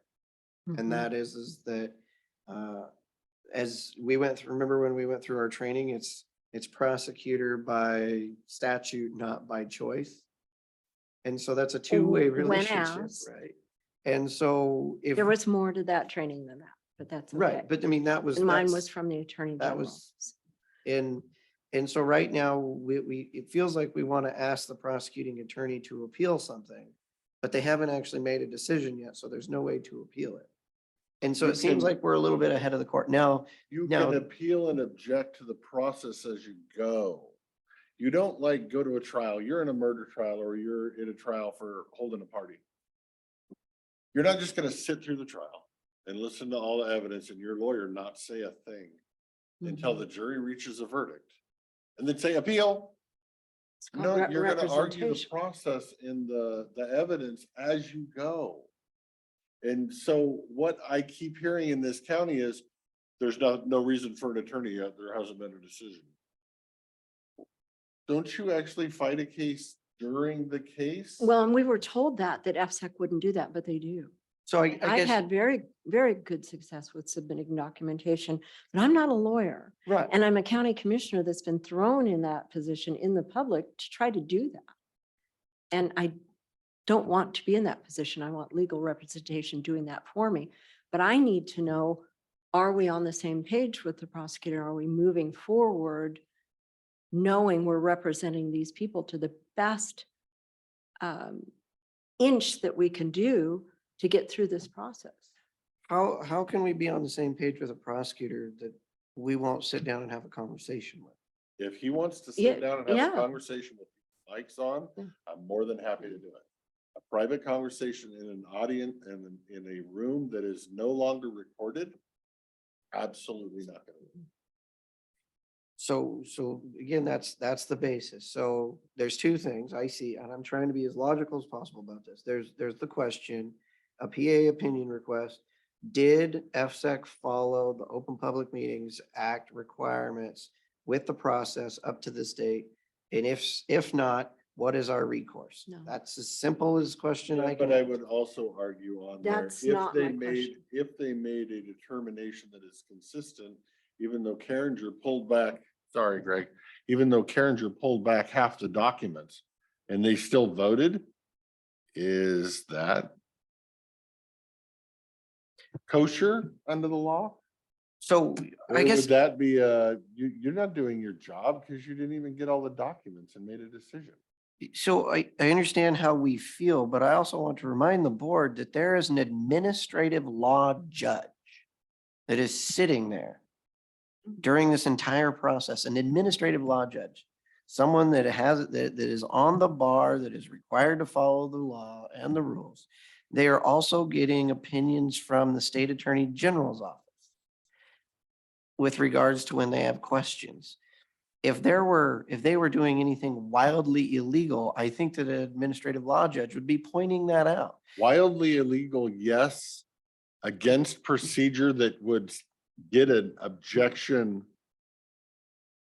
allowed. The judge isn't gonna go, this guy's lawyer is really bad, so I'm gonna object for him, and then I'm gonna sustain that objection. No, you get what you get. That's not how the process has gone, though. There hasn't been a back and forth. There's public testimony. We've been giving public testimony. There's no back and forth. This is not in, the law realm of back and forth like that. We have a difference of opinion. and But I'll leave it at that. unfortunately, this whole process, because of relationships, has gotten out of the box. And we could have had a back and forth with legal representation between him garnering, or any attorney garnering some things for us, just like Benton County has done with outside counsel and representation at all the meetings. And they're seeing and hearing things that they need to ask questions about and push for their county. We haven't had that. We've had one crack from the planning department and 2 commissioners. You said it yourself. This is a case being presided over by a judge. Wouldn't you think the county side would be presided over by council? Do you really want a county commissioner? Why don't we just send the janitor to go in and testify? And that's on my the county's question. behalf? If the PA supports the whole process, that the administrative judge is that, and he has backdrop of attorney general, and there's no point in his wasting his time and being in that room or being on hearings for the people of this county, then there's no point asking these questions. If that's his stance, that by law, that's where he is and what he sees as our counsel, I need to know that. Because I assumed this whole time that he would jump in and weigh in and be there for the things that I thought, wait a minute, this wasn't quite kosher. So here we are today, 6 months down the line. And I'm feeling we'll be here 6 months from now arguing the same topic. But what I'm saying is we can stop the argument. And if you have crafted questions you'd like to submit, I'd be more than glad to review them and chime in or whatever we need to do. And then this question for me, I can actually, as a commissioner, submit it myself to him and say, for me personally, if going forward to work with you, I have to know.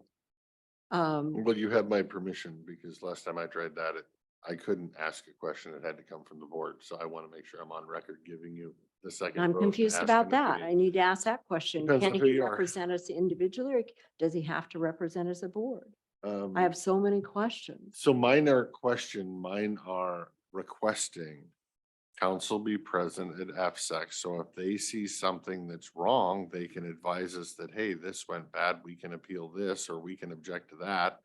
Or I want council actually actively involved in the FSEC process as it goes. Because I'm not legal. I don't get to sit in there and I might say, well, this didn't look, that looks really fishy. Maybe it's not fishy. Mhm. But by all means, if it is fishy, shouldn't we object?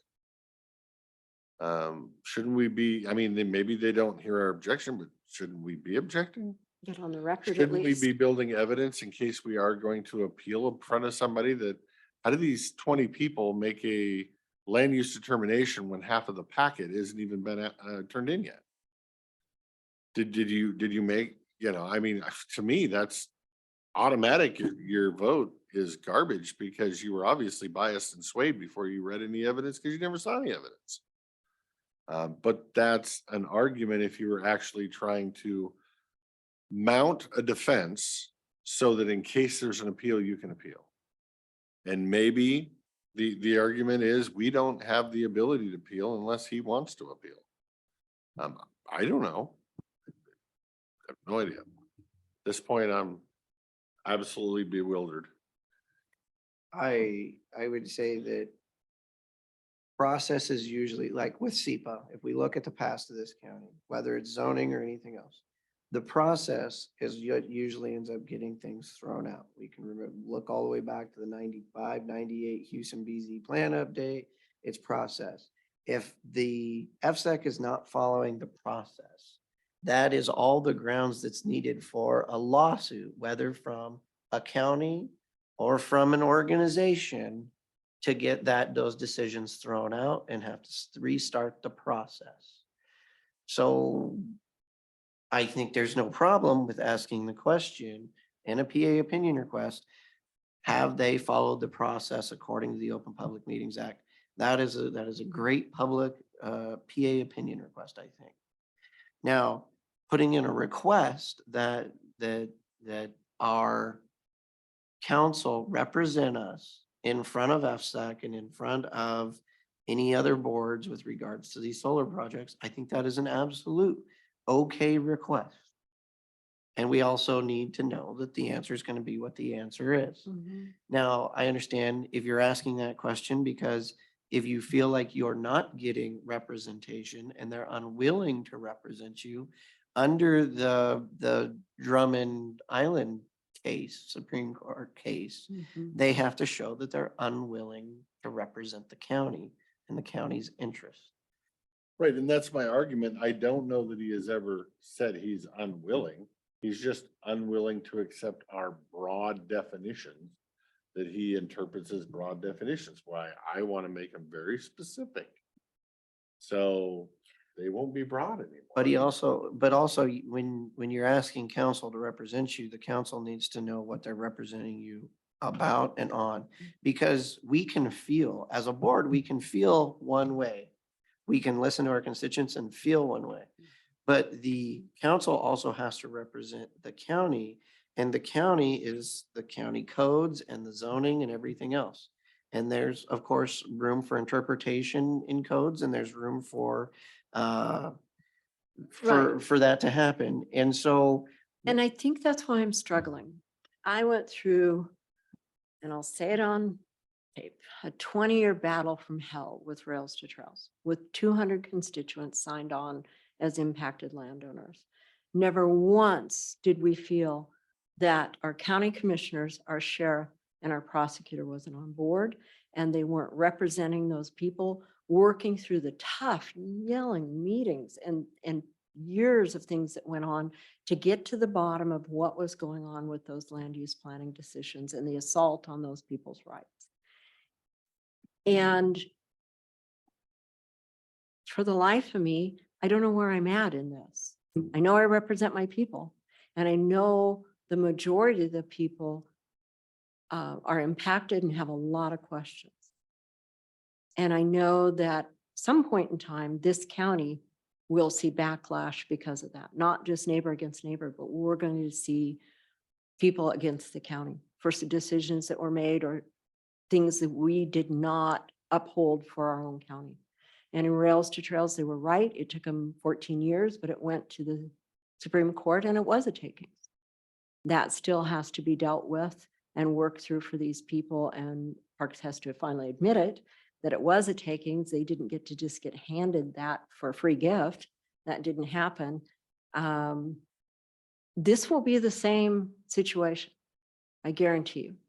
And I don't like hate being fostered in our communities and in our public, neighbor against neighbor, for fairy tales and stories because someone just wants to move forward with the process and a state agency says it's okay, because I can't tell you even today how many times Parks has said, no, it's okay, that didn't happen. Not the truth. And that will never go away in those communities. That has pitted people forever against each other. Why should that do that in this valley of Goldendale that has third and fourth generation people that are intermarried, intermingled, good neighbors forever? And now we've got some that are very close to pretty good solid hate against each other. It's not right.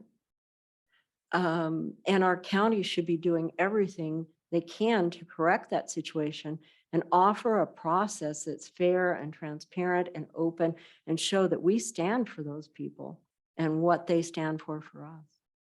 And for the life of me, I can't get to that on this process. I can't work on it that way. But what fair, open, transparent process do we have if the state has preemption?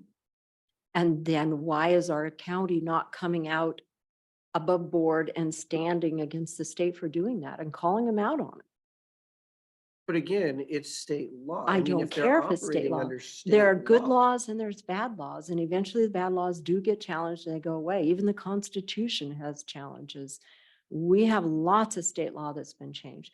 When we went into the Rails to Trails fight, I had a man named Rich Beatty from Texas, way back in the 80s, that said to me, Mrs. Zoller, it's a law and it'll be an act of God if you do anything about that. And I said, I'm young and I'll fight through this. And we did. And we got it all the way to the Supreme Court. And they said, yeah, great law, but that was a takings.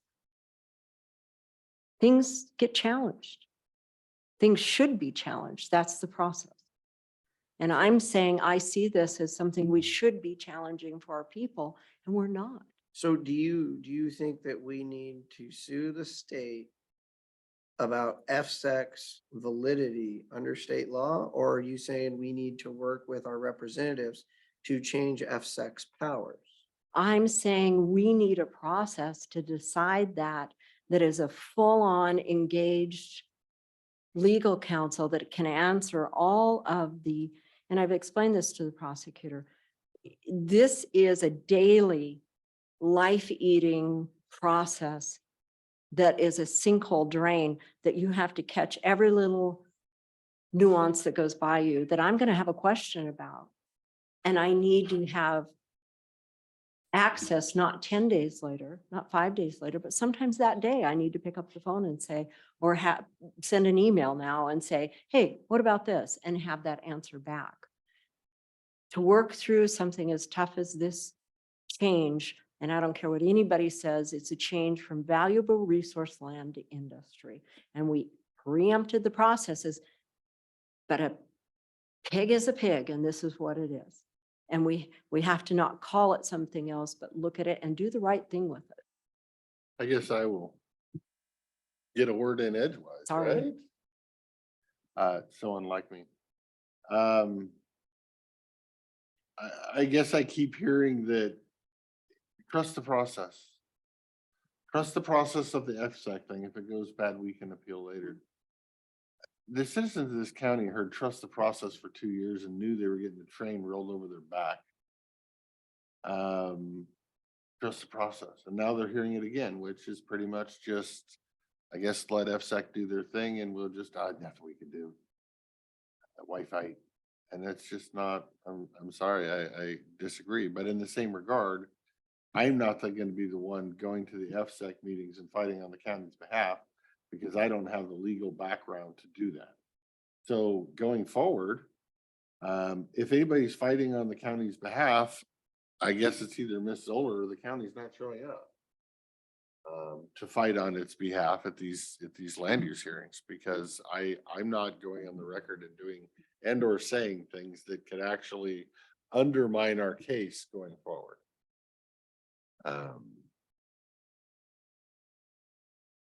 So again, though, it's, for most of this, we ask staff, we have staff, and we also have a prosecuting attorney. We ask staff to come up and review the document and come up with comments and questions and everything else.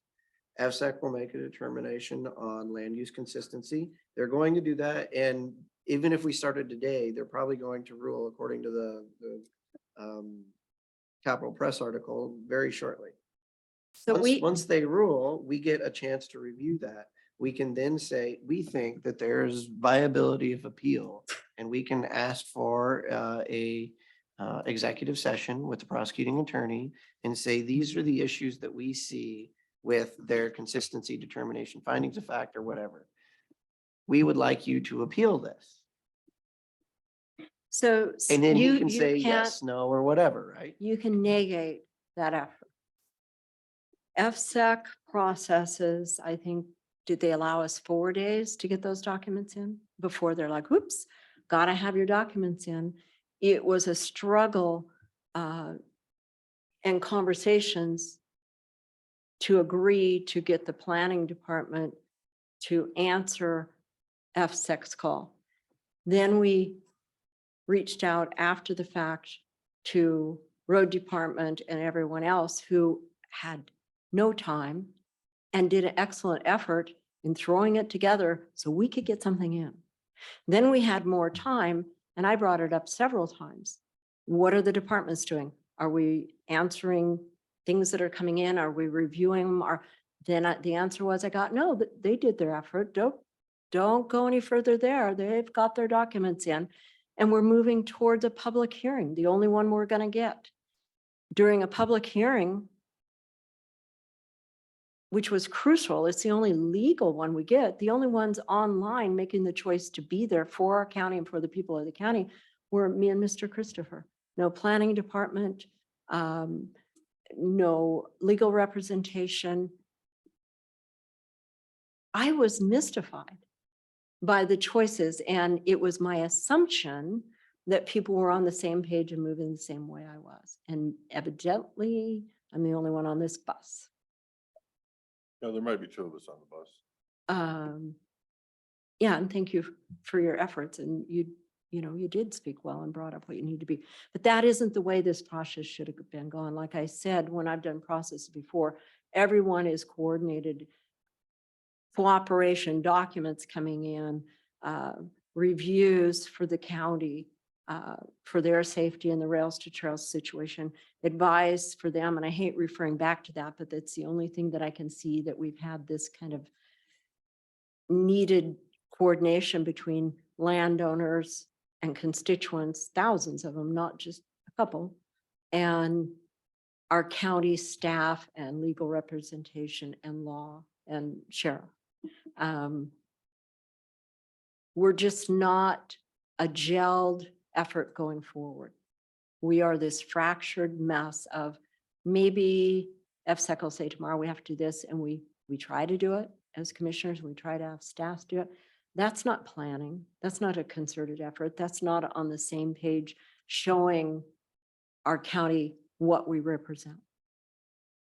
So if you feel we're a fractured group, are you advising that we hold a workshop and invite the sheriff, the prosecuting attorney, all of our staff, and talk about this process and where this process is going, and ask the prosecuting attorney to explain the process and at what opportunities we're gonna have to comment and what we're doing? I think we've let it go so far down the road, the clock is ticking.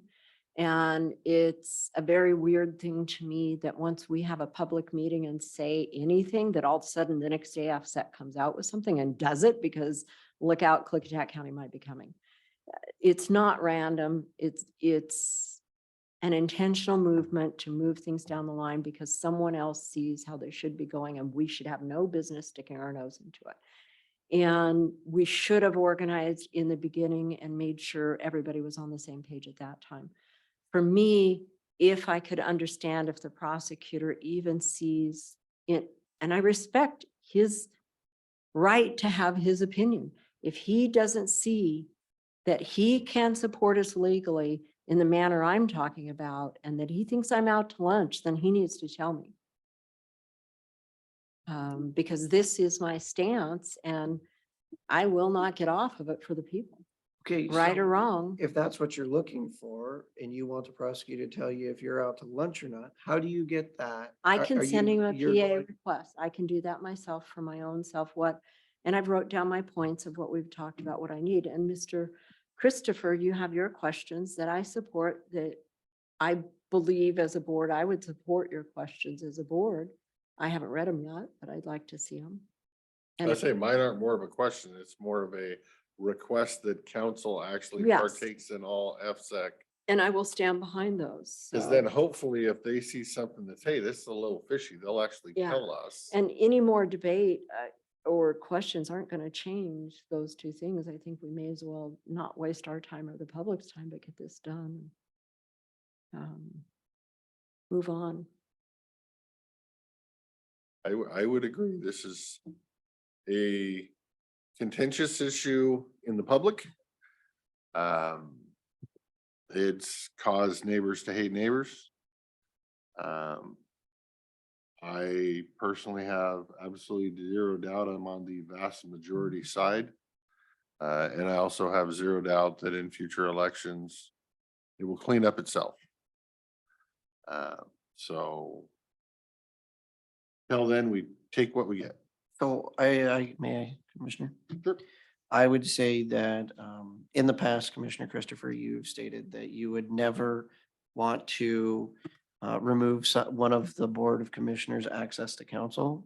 And I would like to stand and state that I agree with that, and that if you have any PA opinion requests, I will always support that as a question to the PA, because if you have questions, you deserve to have those questions answered.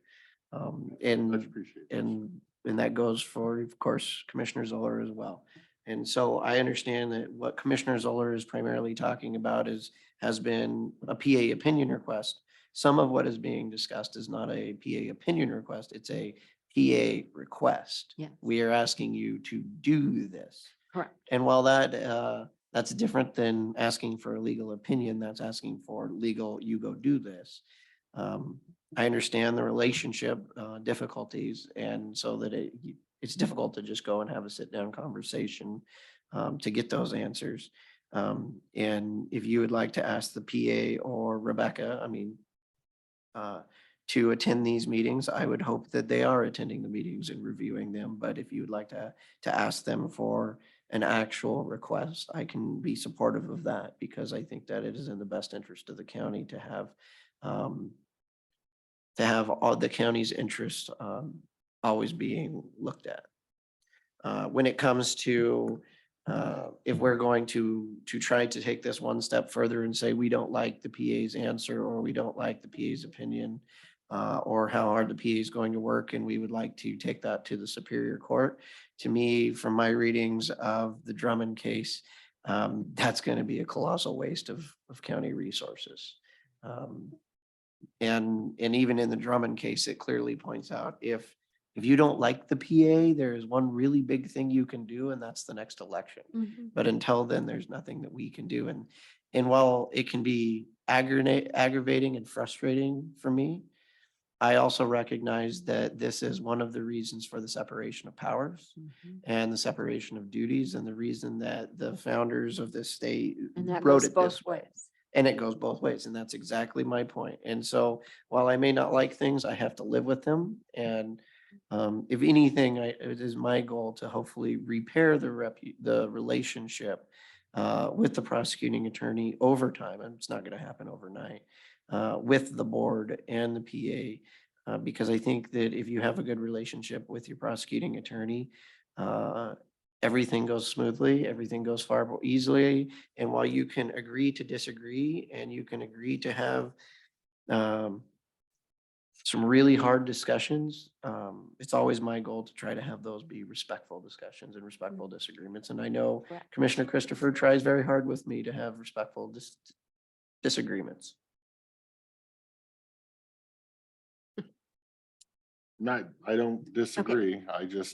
Again, I will have a working relationship with anybody that's willing to have a working relationship. But, again, is it possible to repair relationships? Some of them, sure. Others,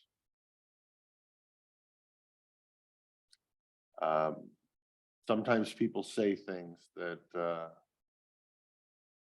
very hurtful and undermining and mean and bullying and disrespectful that, yeah, no, it's gonna take a lot of repair to get to the bottom of that, sir. So with Well- that, it's more of I'll do my job, you do your job. And I'll follow your procedure, you follow my procedure, and you get along. You don't, it's the same thing if they elected a completely crazy liberal, person as a commissioner. I think we could actually hold board meetings and get along and Figure it out. function and you agree to disagree on an issue and you move on. So it's not that you can't work with another elected if they're a different opinion or a different matter or a different sex or a different nationality or anything else. But again, there has to be a joint respect there. And if there is zero respect given, don't expect any back. So that's all I have to say on this topic. I'm willing to move forward in any direction anybody's willing to move, because I think just sitting here gets nothing done, and that's kind of where we're stuck at this time. You do know we talk for a living. I'm trying to talk less. That way my marks don't show up. When was that today? What? Yeah, the other departments were not invited. This was just get you guys started again on. I totally forgot that. We went right past that. It may not take forever, so I wouldn't mind giving it 3 minutes kind of scenario and see if there is debate, because they were supposed to look at that and see if so essentially we had a workshop. We've been through this before. Kavanaugh drafted up this thing or the policy, wanted our opinion on if it needed any changes before it goes to legal counsel, because he was gonna just send it over there. And I want to make sure we don't have changes before it goes over there, because there's no reason to bug the prosecutor twice. So I would like it to be more in our final draft form before it goes over there. So is there changes that need to be made? And if so, then we can have a workshop where we discuss it. Or if you looked at it and you didn't see changes, nothing screamed at you that, hey, let's go to council. And then if something screams at me later, we'll worry about it. Which way do you want to go on it? That's where I'm here today. I'm ready to send it over. Nothing else screams at me out there, and not saying nothing doesn't come up next month that I'm like, ooh, didn't think about that. Just But- clarifying for me, we're talking about domestic use. Truck potable water. For domestic use, domestic not for use. commercial. Okay, then I'm good. It can go to the prosecutor. I reviewed the document, and this is policy. And I think this is a great way to do it, and it's just including it in the policy. And I think David did a fabulous job drafting it. And I would thank Mr. Kavanaugh very much for all of his hard work and effort on this, and I have no problem sending it to the prosecutor. Backing up, we did one of our normal things we do, and we moved on. I'm not sure what decision we made with, are you going to share what directives you'd like to ask the prosecutor for? So we can add in or trim or change, so that can go today. Are you moving forward with that? It sounds like the answer is yes, but change the wording. It sounds like the answer is not to ask for outside counsel, but for asking him to partake in the FSAC meetings and whatnot. So I will lighten up my wordage. Correct, because due to his answers, he Precedent. says he's willing and available. There you in go. his letter. So until he tells me otherwise, I'm just going to assume it's him. Okay. So let me take some wording out and then I will Okay. turn it in.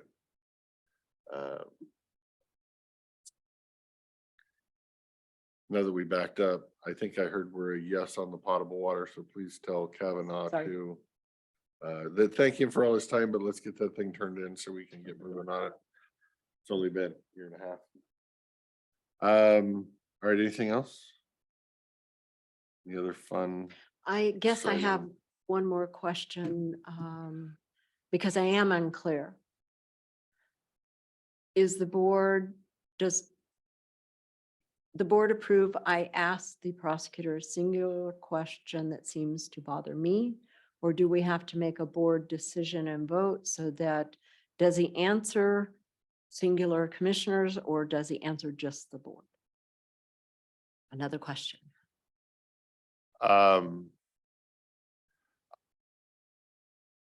I guess I can only speculate. I believe he's already went on record saying he works for the county, which is the board, not for elected officials. So if he's going to give a legal opinion, he's giving the legal opinion for the county, not individual elected officials. So it took a preponderance of the board or the board chair to do legal opinion. I believe that's the way it was asked back before, which is why I ended up having to go get a second vote to get a legal opinion. If you want to re-ask that question, because maybe my interpretation is And- funny, or we can just have a second vote for all legal opinions from any of the commissioners going forward. Which I'm fine with too. That which eliminates the question. And Mr. Anderson said he is in favor of whoever needs legal counsel can ask those things, that you would always support that. Yeah, absolutely. I mean, it's almost to the point where it has to be, because that's the only way that either of my seatmates will have any communication with the county's council. So of course, the more communication you can have with council, the better off the county will be. So Don't disagree. with that, then we would consider anything that each of us send is actually from the board, because we all represent the board. Yep. I would say that's a verbal yes, and if we need to make a policy and sign a resolution on it, I'm willing to.